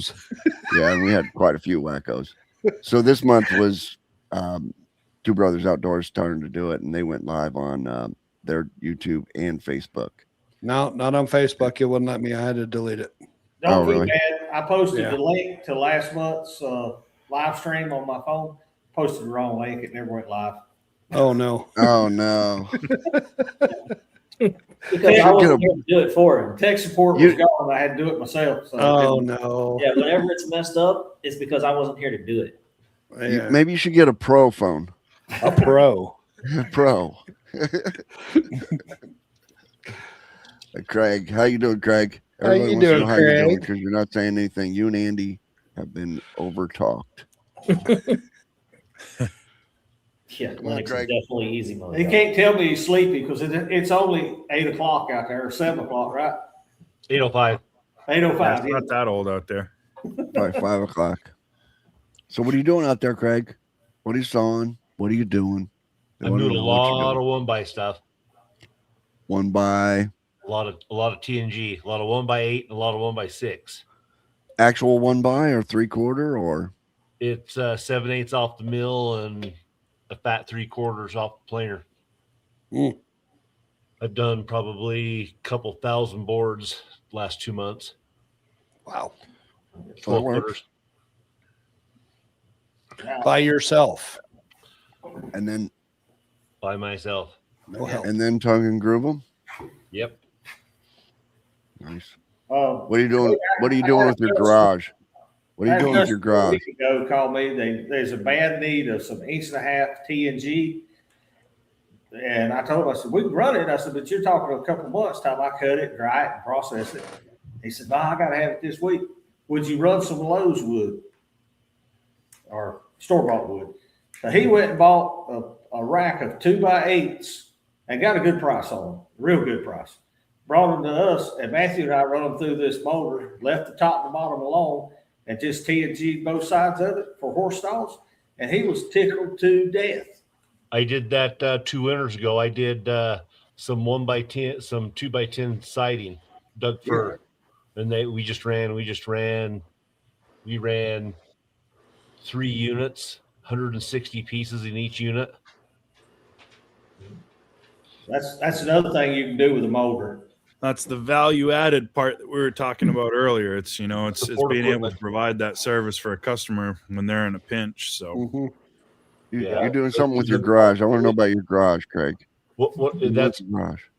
My garage is my sharpening and my molder planer room for now. Have you cleaned out Mother's front yard? Yeah, I thought you. I have to keep the garage somewhat clean because the mill's right there. I thought you were. Oh man, Where's this going? Where's it going, John? His wife is going to kill him. He's supposed to clean out the garage for her so she can park her car. Hey, dude, she's in the other room. Keep it down. I know. That's what I'm saying. Don't make us get her on here again. Yeah, I ain't giving you any more $20.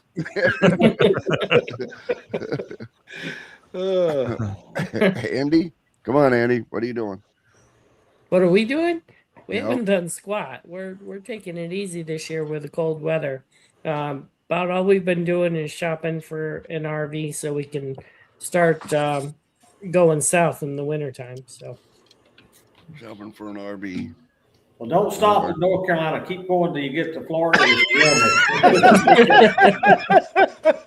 Go we've visit been Neil. looking at Tennessee, Eric. Is that not Is far that some of enough? that southern hospitality? Y'all get on out of here.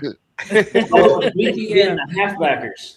I was in They come from Tennessee. y'all and go to Florida and move about halfway back. I was in Tennessee today, and the river was froze over. Okay, you're not going far enough No south. way. Yeah. That's You can still warmer than here. You can stop by south of the border, Senor. I tell people all the time. I said I understand moving out of the cold, but I would not stop until it didn't get cold no more. Miami was not far enough south. I would have to go a little bit more. I was looking at Florida the other day, and I was appalled at aerial views of Florida. There's no countryside there anymore. It's totally developed. Oh yeah. Absolutely. I'd go nuts. Unless you go like north central Florida, that's about the only spot left. Yeah, the Panhandle was about it. Moving in, the whole state's just. My daughter lives down in Melbourne, and we've been going for what 10 years. 10 years or more, traveling back down there, and every time we go, it's just boom, bigger. To go back next year, boom, bigger. I had no idea it was that developed. It really surprised me. Yeah. 8 degrees in northern Missouri. That's cold for Missouri right there. Yeah, it is. Oh, I thought he was talking year- about the degree of his bandsaw blade. So that would be 8 degrees in northern Missouri. Yeah, last year I went to North Carolina to show off the new log splitter when we got our new Allwood to a couple of potential customers. And when I got down there, they were calling for snow. And one of the guys that I stopped and saw, he goes, listen, he goes, if you want to get out of here, he goes, you better go. I said, what do you mean? He said, well, we're getting like 2 or 3 inches of snow. I was like, yeah, okay. I said, what's the deal? He goes, they'll shut the roads down. He goes, you won't be able to go nowhere.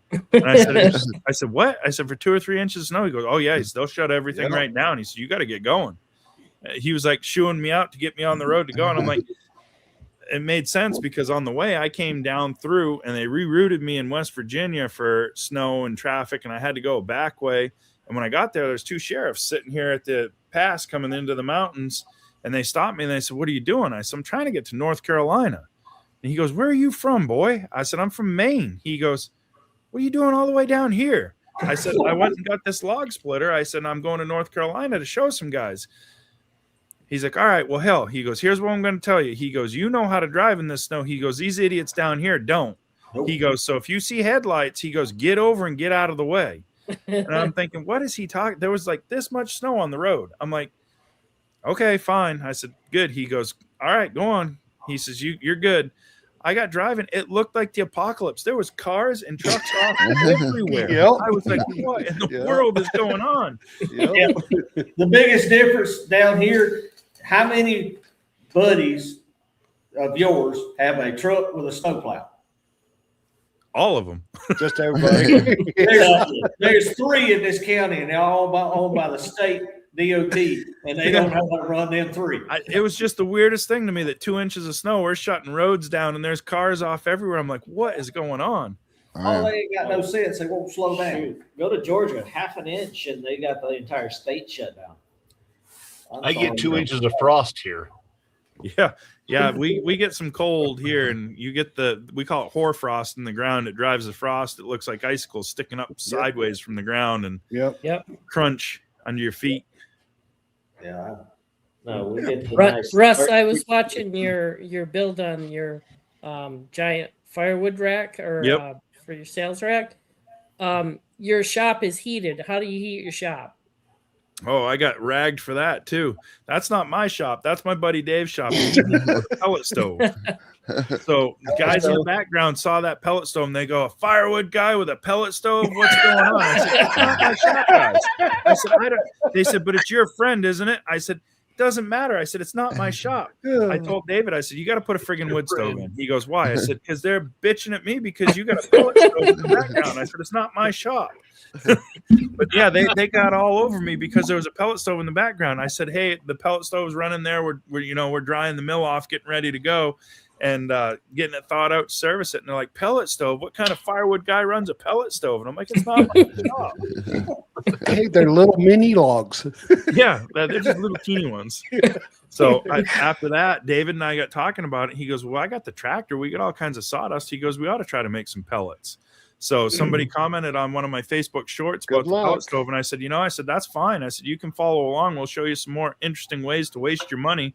I said, we're thinking about making pellets. I said, if it doesn't work, I said, you can buy a setup and not have it work too. I said, we can waste money together. The guy's like, well, that's not very funny. I said, neither was picking on me for a pellet stove. I said, but you're commenting.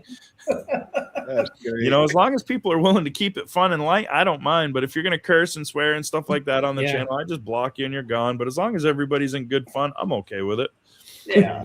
If you don't have a thick skin, don't get on YouTube. Oh, yeah. Now, TikTok is the worst. If you really want to find out what's wrong with you, start posting on TikTok. That's like the Wild West. The comments that come out of there, my God. Yeah, don't get rude and nasty because it's my channel and I got that button that says delete. Yep. And I can't do that, but I'm not going to let the good people that watch my channel have to read that garbage. No, and I'm not a little guy by any means. I'm about 300 pounds, and I get all these comments. You look like you're one cheeseburger away from a heart attack, or you need to swing that axe a little more. So I had a guy today. He got on my live, and he was saying, hey, he goes, you need to swing that axe a little more and put that log splitter away. I told him, I said, listen, I said, anytime you want to come up to the yard, I said, you grab an axe and I'll grab an axe. I said, the first man to stop swinging loses. I said, I guarantee it won't be me. I'll kill myself before I lose. That's great. I'm gonna have to remember that. One cheeseburger from a heart attack. Yeah, I love that. Yeah, it's wild. I mean, it's crazy. And then we go to the shows, we go to some of these charity events and stuff like that, and I always bring a Fisker's axe with me. I love to swing by hand. Yeah. And a few people actually see me swinging and they're like, holy cow, you're serious. I was like, I like to swing an axe. I said, I don't give up and I don't stop. Ryan Willick, my friend in Virginia, he had a reel of me that went viral of a piece of red oak. It had a knot in it, and the axe was just bouncing. And I was swinging. I was hitting the same spot every single time, and it wouldn't go. So I flipped it over, and, of course, when I flip it over and I go to swing once, that one swing split it open, he stopped the video right where I flipped it over. Everybody was watching that video. Oh, another retard with an axe, doesn't know what he's doing. Look at him swing. Somebody should tell him that he's not going to split that by hand. Somebody should tell him they make a log splitter. I mean, it was the comments. Ryan was laughing until he had tears running out of his eyes. He goes, man, I think I got a few more pieces over there for you to go split. He said, let me go see if I can find them and I'll roll them over. I said, frick you. Let me tell you, if you got some good straight grain wood and a man big enough to swing a Go Devil, he'll outbust a wood splitter as long as he's man enough. Oh, yeah. Especially up here when the wood's froze. When the wood is frozen, it doesn't even matter if it's yellow birch with twisted grain or anything. It pops open so easy and so fast. When I first got into business, I had a guy working for me. His name was Alex. And if you stood the rounds up and laid them out for him, he could split a cord of wood in a third of the time that it would take with the log splitter. So I'd stand him up and he'd just start swinging and he'd keep swinging. He'd keep swinging. He'd keep swinging. I'd stand him up. They needed to be resplit and he didn't stop. When the cord was done, we threw it on the truck and we left. Yeah. I love swinging by hand. Speaking of rude comments, right here, this one, Wilson's Forest Land says it was 60 here in the mountains in Southern Oregon today. 60. I had 6. Does that count? Rude. How rude. How rude. Come on, Michael. I don't know whose channel he's watching, but somebody please block that dude. That is rude. Michael. I hate to tell you, last week, Monday, it was 70. Yeah, I know. It was sweating. It was bad. Well, in So all, we went from 70 to 20 in the same week. well, it was 45 here, Eric. It felt like summer. Cyberg said most splitters would choke at knotted red oak. What I find is most guys that use log splitters don't know how to read the grain of the wood that they're splitting. And if most people really knew how to read the wood, they'd find that they had a log splitter that would split everything that they could possibly put on it if they knew what they were doing.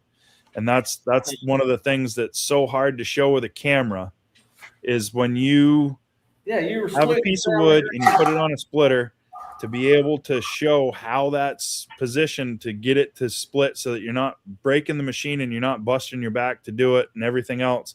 There's a lot more to it than just putting it on there and hitting that lever and saying go. Because I've seen guys bust machines left and right that just threw it up there and thought it was going to go. So, yeah. Or you can overbuild them. Yep. Dad built one 45 years ago. It's on a big 12-inch I-beam, PTO off tractor. You can take a 12 to 16-inch log, turn it sideways, and snap it in half. Yep.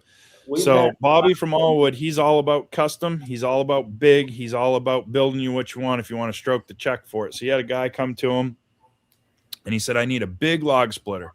He goes, turbo diesel, 50, 60 ton, true split pressure. He goes, something big. And Bobby's like, oh, cool. He goes, well, how many cord a year do you split? And the guy's like, oh, about 10. He goes, so what do you need a splitter like that for? He goes, tax write-off. So he built him a great big splitter, and he's built a few more of them. They called it the Redwood series. It runs on a 70-horse turbo diesel through a 16-way wedge, and you can put the wood the wrong way in it and hit the foot pedal, and it just blows right through it. It never slows down. The thing is, it's unreal. Yeah, what Dad's got's way overbuilt, but we got it gated down where it's it's dependable, it's slow, it's steady. You don't want a splitter that's going to go wham. No, when my splitter goes like that. My splitter's a 2-second cycle end to end through an 8-way wedge. It's the fastest commercial splitter that's built on the market right now. And I'll tell you, if you're not paying attention with frozen wood, it'll catch your attention real quick. But you don't have your fingers in there loading it. It's going in a chute. Right? Oh, no, my fingers are in there loading it. Watch the videos. You'll cringe with everybody else when you watch it. They're right there. You got to get that wood in that trough. It's not going to load itself. So, but, that's one of the things. We went live today, and we did a cord of wood just with the 4-way wedge, resplits, and however it came off. We did a cord of wood in about 30 minutes. Yeah. And that was just two of us just kind of fooling around, not pushing hard. But you don't run that on a day that you're not feeling good. No, you don't. And it's got a cup holder. That cup holder is not for beer on that splitter. I can guarantee you, because a couple beers and you're going to be missing a hand or some digits or something. Yeah. That's the way I look at splitting wood with pop splitter.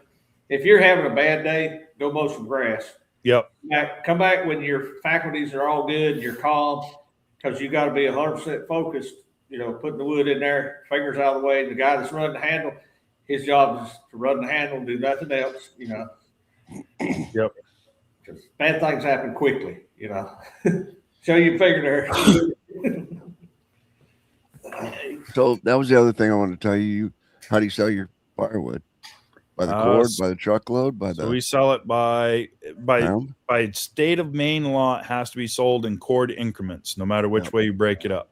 Yep. Okay. And I actually got in trouble with my roadside firewood racks because it wasn't labeled in cord increments. So if I call it campwood instead of firewood, I don't have to sell it in cord increments anymore. I can sell it in whatever increment I want. How stupid is that? Yep. So our wood beside the roads is campwood. Even though it's all hardwood and it's firewood, it's campwood. So we can just put $5 bin, $50 bin, whatever.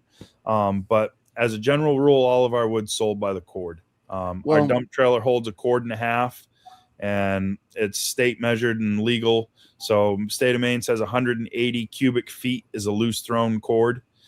So as long as you know what the dimensions of your trailer, your vessel are, you can figure out what a cord of wood is, and you don't have to stack it in the trailer. That's one thing.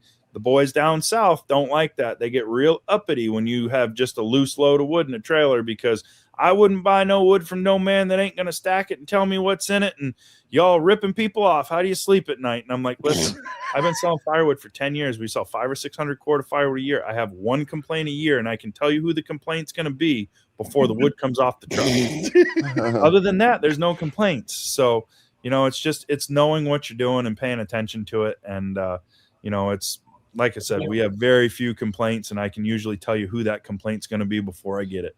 When you take a dump trailer or a dump truck out to somebody's house that you haven't dealt with before, do you get paid before you hit the button?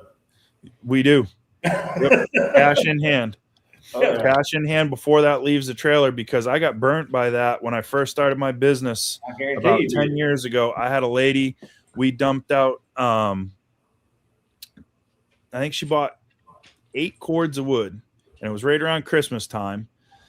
I got all the wood delivered. She said she was going to get me a check. I came back with the last load and dropped it, and I said, I'll take a check. She goes, oh, I don't have the money to pay you. She said, I'm going to have to pay you every month. And I was like, well, I'm just going to load the wood back up and I'll take it. I said, you can get what you can pay for now and we'll go. She goes, oh, you can't do that. She goes, that's my wood now. I said, no, it's not. I said, you didn't pay for it. She goes, well, it's on my property. So I was like, all right. So I called the forest ranger up here and I said, look, here's what's going on. He said, she's right. He goes, that's her wood now. He said, if she's willing to pay you somehow, she says you should do that. So I said, whatever, fine. So I did that. And she got done paying for all of her wood. And she goes, so now that we've done this, she goes, can I be put on the list for next year as like a preferred customer? And I said, no. I said, you can find somewhere else to get your firewood. I said, this was during Christmas time. I took money from my family and my Christmas funds to pay my help that I had at the time. I said, somebody had to pay for that. I said, I'm all set. I'm not doing that again. I said, we're good. Yeah. So it's okay to fire a customer. That's what somebody needs to realize too. You don't need every single customer. Find the customers that use you well. A customer will become a friend long before a friend will become a customer. I tell people all the time, trust your gut. When you're talking to a new customer, if y'all's personalities mesh, do business. If you're sitting there and something just don't feel right, trust your gut and say, no, thank you. I don't think we can do business. Here's a guy down the road. Call him. Yep. There's nothing wrong with that. Firewood 50, it's okay to put a little bit more in your trailer, but don't ever sell yourself short just to try to make a customer happy. If you know what your measure is and you know you got a good measure, don't feel like you got to go above and beyond to give somebody something extra. There you There's go. the man right there, Dan and Jay. They love your spenders. I got my spenders on too. Spenders are great for a fat boy. Keeps you from selling drugs while you're bending over picking firewood up. There's nothing wrong with giving people a little extra, and I teach that on our YouTube channel a lot. Somebody's coming to pick up some green lumber or some kiln-dried lumber, and they want 30 or 40 boards. If I've got a couple that maybe don't make the cut, yep, we get done, I'll pick them a couple up, slide them back in the truck, tell them guys I appreciate it. Y'all have a wonderful day. So while we're talking about that, I'll let you know something that happened with firewood a while back. We used to put all the little slivers in with the firewood. So when you're splitting the pieces that are smaller that would be kindling or whatever, we used to put it in the load and send it. Kindling wood. And I had people that would complain. So I had enough people complain. I said, you know what? I said, we'll pick it out as we're going. We started picking it out and we just sent clean wood. Then I'd have people complain because they didn't get any kindling. And I'm like, all right. So I was like, you know what? I was like, I'm selling kindling roadside now. On our roadside racks, I sell kindling just about as fast as I can make it. So I said, all right. I said, we're just selling clean firewood. We pick it all out. So I'd tell them, no, we don't do that anymore. And they'd say, oh, well, do you sell kindling? So yeah, we sell kindling. Oh, great. I'll take 3 or 4 bags or 5 bags, whatever it is. And I'm like, you could have got it for free if you weren't complaining before, but now you complained and now you're paying for it. So it's crazy. You get anything, we call it the South, fat, lighter wood. Yep. It's fat pine wood. stumps that they brought it down to just the pine rosin. That's all that's left. Yep. Yeah, we don't get fat wood up here. We get a lot of cedar. So we use a lot of cedar for kindling up here. So we'll use cedar, but all of our kindling that I sell is just hardwood slivers that come off when we're splitting. When we're running the multi-way wedge, if you get a piece that's 16 inches long and it's just real thin, I toss it off the side. It dries so fast because it's split so small anyway. We just, as quick as we get it, we sell it. Yeah, down here, the southern yellow pine, when you cut the tree off, if you'll leave a tall stump, you can come back 8-10 years and it's just pure lighter. Fat lighter. Yeah, I miss that down south. And you can make a match. Yep. And just light it. Yep. It's like kerosene. It just lights right off. I was going to say turpentine, but yeah, like kerosene. But it only comes from our southern yellow pine. The Virginia pines, forest pines, they just rot. They never turn into lighter. The white pine will do it. around the knots of the around the knots. Yep. The knobs will get super saturated. I saw a white pine every now and then that's almost orange. It's got so much sap in it. Yeah, we had some of that white pine that we were cutting for the roadside rack. Some of the sapwood on the outside was so heavy you'd go to pick the pieces off when you were squaring your cants up. And I mean, some of those pieces are so heavy you had all you could do to move them. Just so full of sap. You set them out there on the road and you get little drips that run out, look like honey pots. Yep. Yeah, and then the skin on the yellow birch will also light anytime. Yeah, so dry. We get white birch and yellow birch up here, and the bark is really good for that. So I have to laugh. My stepson was in Boy Scouts, and we went to an event in February one time, and it was raining and snowy and sleet and freezing rain. And a lot of these parents, they weren't outdoor parents. You could tell they're all, I was like, we got to start a fire. And the guy's like, how are we going to start a fire? Everything's soaking wet. And I was like, this is Boy Scouts, right? And he's like, yeah. It's like, well, I said, hold on. So I showed him the birch bark, and I showed him, if you get in behind a dead cedar or softwood, the material that's in behind still dry behind the bark. And I started a fire, and the guy's like, man, he's like, that's really cool. One of the dads is like, do you think you could teach me to do that? And I was like, I just did. And he's like, yeah, but I know, but I want to watch again so I can take notes or something. And I'm like, yeah, whatever. So we started another fire. So we had a fire building class with the kids, but I'm like, this is kind of like basic survival needs. Yeah. Where, This is basic stuff on your man card, okay? Yeah, everybody did that growing up, didn't they? No. Yeah. Yes. Yeah. I mean, my 10-year-old son, he goes out in the backyard, makes fires all the time. Dad, can I go make a fire? Yeah, go ahead. Don't burn the forest down. Have fun. And my brother's still a pyromaniac or whatever. And, yeah, it's I haven't met a sawmill guy yet that's not a firebug. Pyromaniac, yeah. Yeah. John, every time he used to cut, he'd have a fire. I still do. I love a fire going like that. Fire up the mill, he'd have a fire. We always used to have a fire when we were working in the woods, skidding logs and stuff. We'd have a fire out on the landing, stop and warm your hands up. Yep. Stuff like that. Feet up, you ain't got a fire. Yep. I was sitting in the hunting shack, which has a heater and it's propane and all that.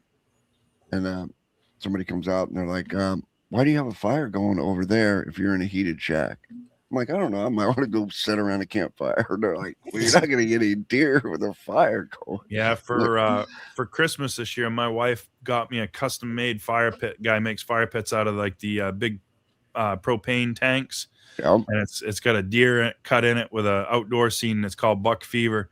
The coolest gift I've got in a long time. Guy makes custom one of things. He'll never make two of the same thing. And she saw it and thought of me and got that for me for Christmas. And that'll be out in the backyard for a lot of years to come. Yeah, no, that'll work. That will work. Cool. What else? What else are we going to cover with you tonight? We've covered quite a bit. It's been pretty busy in here. We have a lot of people in here. That's good. That's what we wanted. Absolutely. We could still all have a conversation with the six of us, but it wouldn't be quite so fun. For sure. And that's what it felt like in my first lives. I had 2 or 3 people, and I felt like I was talking to the same people. And then it started growing. It's like, hey, all right, now we're getting somewhere. Now you can't keep up with them. Yeah, that's all right though. That's the way we like it. I do a pretty good job of keeping up. Yeah, as long as there's less than about 150 people in there, I can keep up pretty quick and go pretty good. It's harder when there's 6 other guys here because everybody's got to have a chance to talk and move and everything. But when it's just you and you can kind of watch the chat, if you pay attention and stay diligent, you can follow right along with it pretty quick. Oh, absolutely. Yeah, I agree. Yeah. Yep. And that's what I was telling you at the beginning. It's hard when there's 6 people here. Yep. But no, I appreciate you guys having me on and appreciate being able to pick your brains a little bit. Like I said, the sawmill business side of this stuff is a new thing for us. I mean, I'm not new to business by any means, but the sawmill side is something new. And I think at some point I'm going to go out and spend a week or so with Craig and work with a real sawyer and try to figure out what I don't know. I know Bruno Menard, he's in New Hampshire. He's invited me down to go run his mill some with him too. And anytime I can pick somebody's brain that's done it more than I have, that's all I need, is to just get an idea. Once I get an idea, I'm dangerous and I can figure the rest out on my own through hard knocks most of the time. Oh, we need to get you hooked up with Jeff over there in Nova Scotia too. He built that Jeff Hogue, the Log Father. Yep, I'm going to go up and see Jeff and Kenny. So Kenny's Open Air Adventures, he's in Nova Scotia, or Firewood Adventures now is his YouTube channel. But I'm going to go up and see Jeff and Kenny this summer at some point. I wanted to get up there last year, but just got too busy. So I hope Jeff just put a conveyor together. Yep. Yeah, he just got a range road conveyor. So don't need that. Matches Edger. Yep. Yeah, he's actually converting his sawmill over to hydraulic right now, I think. So he's trying to turn his sawmill hydraulic. So well, I hope to see you at the Woodsman Stage this year. You guys planning on going there? Oh, we'll be out there. Good. We'll see you out there then. I don't know who's traveling with me this summer. It depended on the show who was with me last year, but my son likes to go because he likes to get all the free hats and all the stuff he can get at all the booths when he goes around. So he's always coming back with something. Tell him to stop by the Hudson booth. We got a lot of freebies for him. Yep. So, but yeah, no, it's the shows are a good time. They're busy. Working them as a vendor now is much more time consuming than when you're just walking through them to check them out yourself. Right. We shared a site with Woodland Mills at Bunyan, and dude, they handed out 3,000 hats. Yep. Wow. Yeah. Yeah. I went with 2,500 channel stickers, and I came home with about 10. So cool. If they want them, they can have them. Yep. Absolutely. Have you guys noticed on the Oak Island on television, the guys are wearing Woodland Mills hats? The Mills hat. Yeah. There's probably something coming. They probably got to mill a mine shaft to get down to try to find that gold that's not there. So they're never going to find that gold down there. Oh, no. I just don't know how they're not hitting the ocean. I mean, that island can't be that deep, can it? It's TV. They've dug in the same hole for the last 6 years. They just rotate the camera angle. You don't know any different. So I watched that show. I first saw that. I've always wanted a gold mine and stuff like that. And I saw it. I was like, oh, cool, treasure hunt. And I'm watching the show and I'm like, we never find anything on this show. I'm like, I feel like I've wasted a lot of time wondering what they're going to find. There was a recent article that their viewer retention is starting to drop. People are getting sick of it. Well, I wonder why. It's only been 25 years and they still haven't found anything. So Ken wants to know if this live is a regular thing. Yes, they do this the third Saturday of every month. So if you've enjoyed the conversation that's been had here, third Saturday of every month, they're here. So it's always something forestry or sawmill, obviously. Yep. But so William Sawdust asking about Jeff Hogue's mini splitter. Jeff got one of the Range Road kindling splitters. Mm-hmm. So that's what he's talking about. Those Range Road kindling splitters are pretty cool. They're made just for kindling. I think it's got to be 10-inch or shorter wood to put in them. It's got a little box wedge, so it just spits out kindling. So like for Jeff and I, all the offcuts that come from your firewood, you can take all those short ends and turn them into kindling, and they dry quick because they're small, short splits. So that's what we used to sell to restaurants, the shorter stuff for the smokers. Yep. Yeah, the smoker chunks and stuff, you can get away with that. Yep. Yeah, I was thinking about you today when we went in Cracker Barrel, walked by there, and they got the big old open hearth, and they had a fire burning. I said, somebody like Russ is selling them firewood. They're getting it from so Alan, TKP, he had like 6 or 7 Cracker Barrels that they used to do down in his area in Indiana, and a couple of barbecue restaurants. Cracker Barrel, they burn wood from like, I want to say he said October to April. So they try to keep a fire going in the dining room during all that time. So that's what I tell people all the time. If you want to be self-employed, find a need that you like and fill it. Find a need and fill it. Yep. So during the summertime, Russ, what do you guys do? Summertime's prime time for firewood for us. People are getting ready for the next fall. So if they can get their firewood before July 4th, they're usually okay to have it dry enough to burn in the fall, as long as there's not a lot of oak in it up here. So if they're getting their wood early, We try to get most people to get their wood early. Doesn't always happen that way. And then it will slow down from July 4th to Labor Day. Everybody's vacationing and enjoying the summer weather and forgetting about the cold winter that's coming. And then from Labor Day on, when the kids go back to school, they realize, oh man, we didn't fill the wood shed. We're running behind. We need wood. So then they start calling, and from Labor Day to Halloween, it's just flat out. Bunyan is the hardest show for me to take off and go attend because it's during my busiest time of the year, but we always try to block some time off. We enjoyed it the first year, so this year we made sure we blocked the time for it. But you know, when we get busy, we do 20 to 25 full cord a week during our busy season with firewood. Wow. So it moves fast, and people, when they first started watching our video, I've had people come to our wood yard that was at our original house, and the wood yard was only 50 feet wide by 125 feet long. I could fit 4 triaxle loads of logs in a line down the yard, and we'd start at one end of the yard and work back and then go the other way. And we just went back and forth like a typewriter through the yard. And I've had people stop. I cannot believe you guys did that amount of wood in this yard. It looked bigger on camera. I said, everything looks bigger on camera. So is it all green, or is it dried, or? It's 90% of our wood we sell green. The only dry wood that I sell is restaurant wood. Okay. Everything else is sold green. I was going to say, it'd be up here quite we've got people trained. That's one of the things that people rip me for all the time online, is selling green firewood, because down south they say, oh, you sell a man green firewood, he's going to come after you, and how do you sleep at night? You're robbing people. We had a local newspaper do an article on us with our YouTube channel, and I was telling her about everybody down south complaining about us selling green firewood. She goes, I thought that's what everybody bought was green firewood. I said, thank you. I said, well, that's what we do up here. I said, but apparently when you get out of Maine, that's not a thing anymore.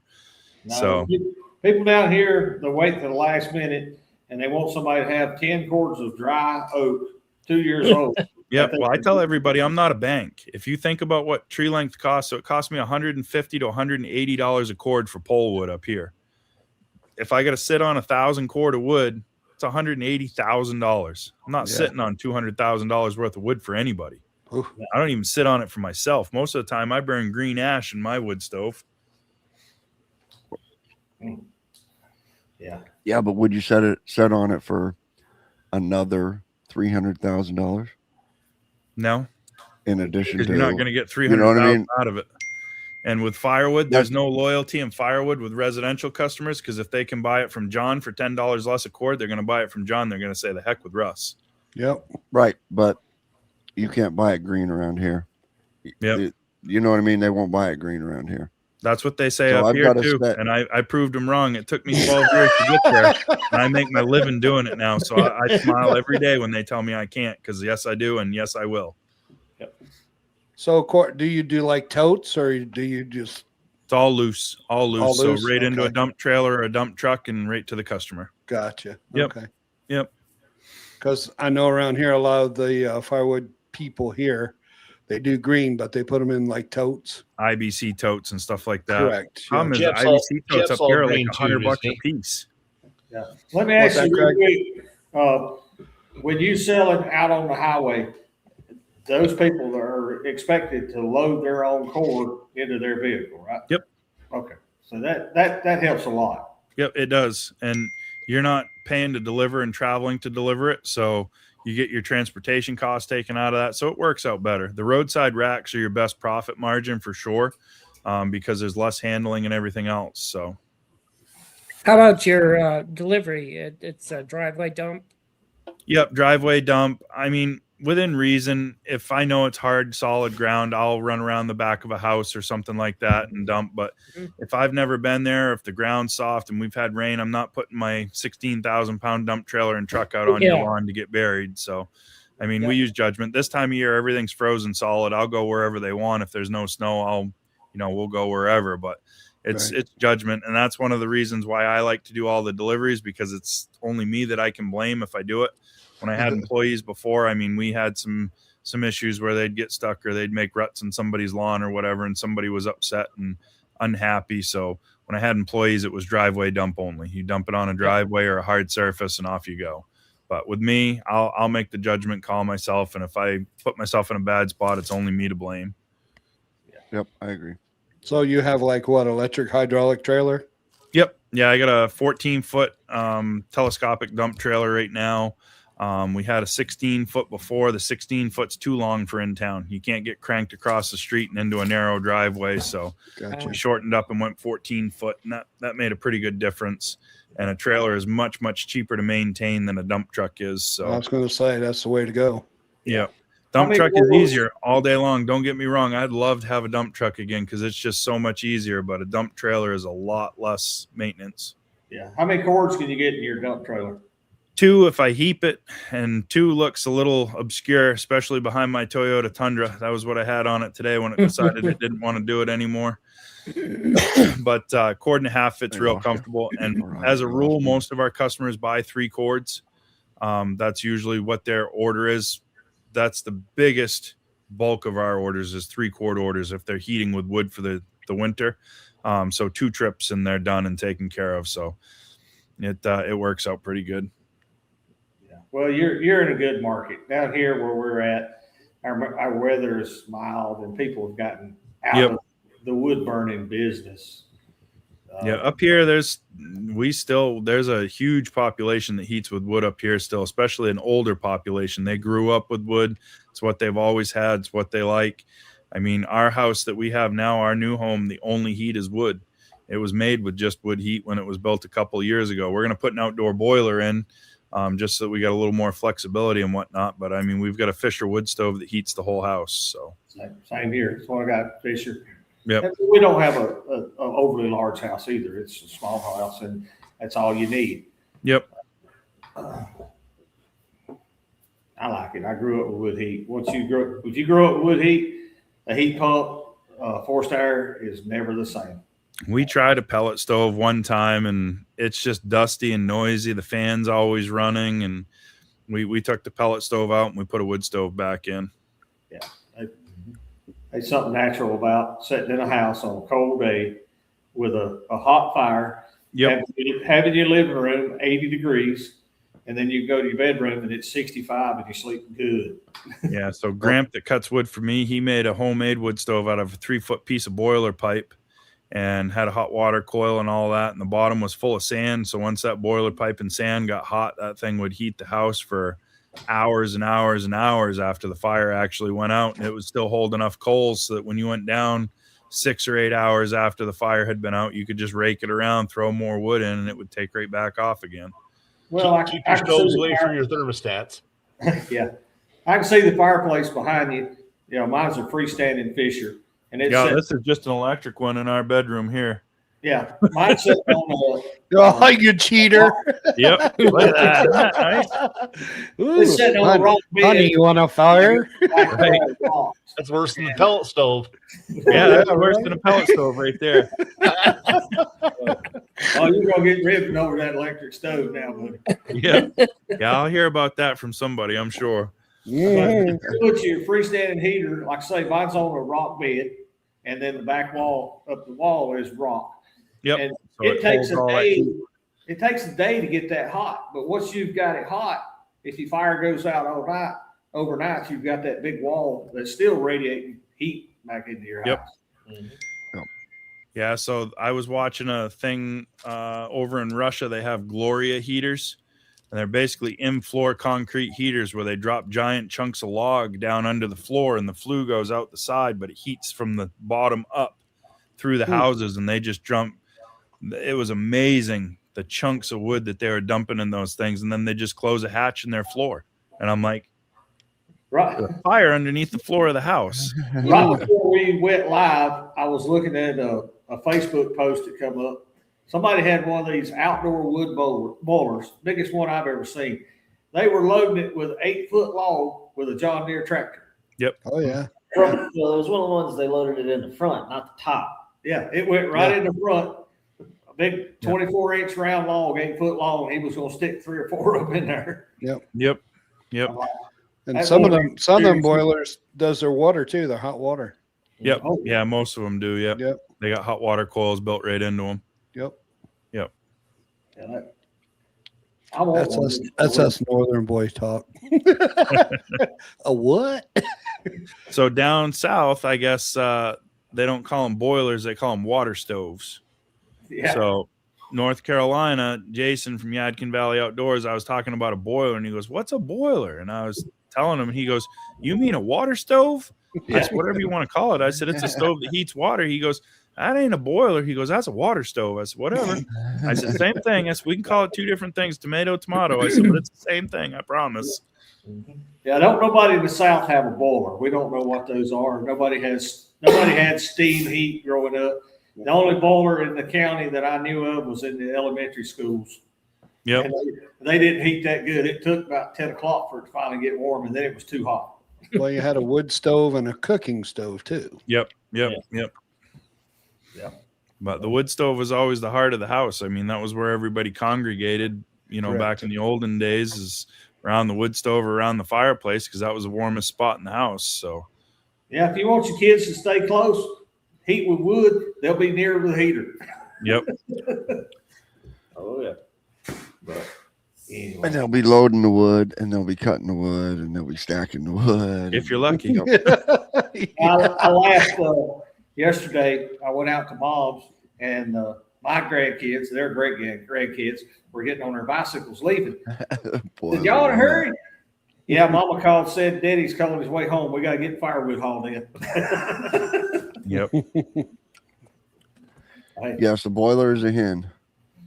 That's what a boiler is. Yep. An old hen. A young hen's a fryer. Yeah, heating the wood's good. It heats you up several times. You cut it, drag it out of the wood, split it, stack it, haul it back in the house. You know every piece by name by the time you're done with it. Yeah, if we could harness all the heat that we generate when we're making firewood, we wouldn't need to burn the wood to begin with. Yep. That's true. Well, guys, it's been almost 3 hours. Wow. Yep. Where has time gone? Mm-hmm. Time flies when you're having fun. It was a good show. It was a good Very show. good. Enjoy Good job. Thanks for coming, Russ. Yeah, Russ, no problem. Appreciate Thanks you for guys coming having me on. and thanks for all your knowledge, and we'd love to have you on again some point. Yeah, just Oh, give we'll a have shout. him on again. Just give a shout. Maybe we'll have a hydraulic mill next time, and I can tell you about all the things I broke, because every time you get something new, you break it. So That's it. Come back in 6 months and tell us how you haven't got any time because the sawmill business has exploded. yeah, well, we're getting towards spring, and spring's building season, and if people want lumber, then that's when we're going to get busy. So I already know that's coming. Yep. All right. Well, I appreciate it, guys. Thank you so much. Keep All you in right. touch with, Thank you. keep you in touch with Thanks, Jack. Russ. Thanks everybody for joining us tonight. And third week of every month, the Forestry and Sawmill Roundtable will be aired at 8 p.m. Everybody hang around here just a minute after we end the show. And we'll Sawmills and Lumber, you can register your sawmills for free. Correct. Sawmillsandlumber.com. You can register sawmills for free. We'll be back next Thursday, or the third Thursday of next month. Saturday, John. Oh, we could make it Thursday. That sounds better, doesn't it? No. Third Saturday. All right. See you in the third Saturday. All right, guys. Thank you. We want to thank everybody for stopping by the show tonight. And remember, it's the third Saturday of every month that we all gather and on the show. See you later, guys.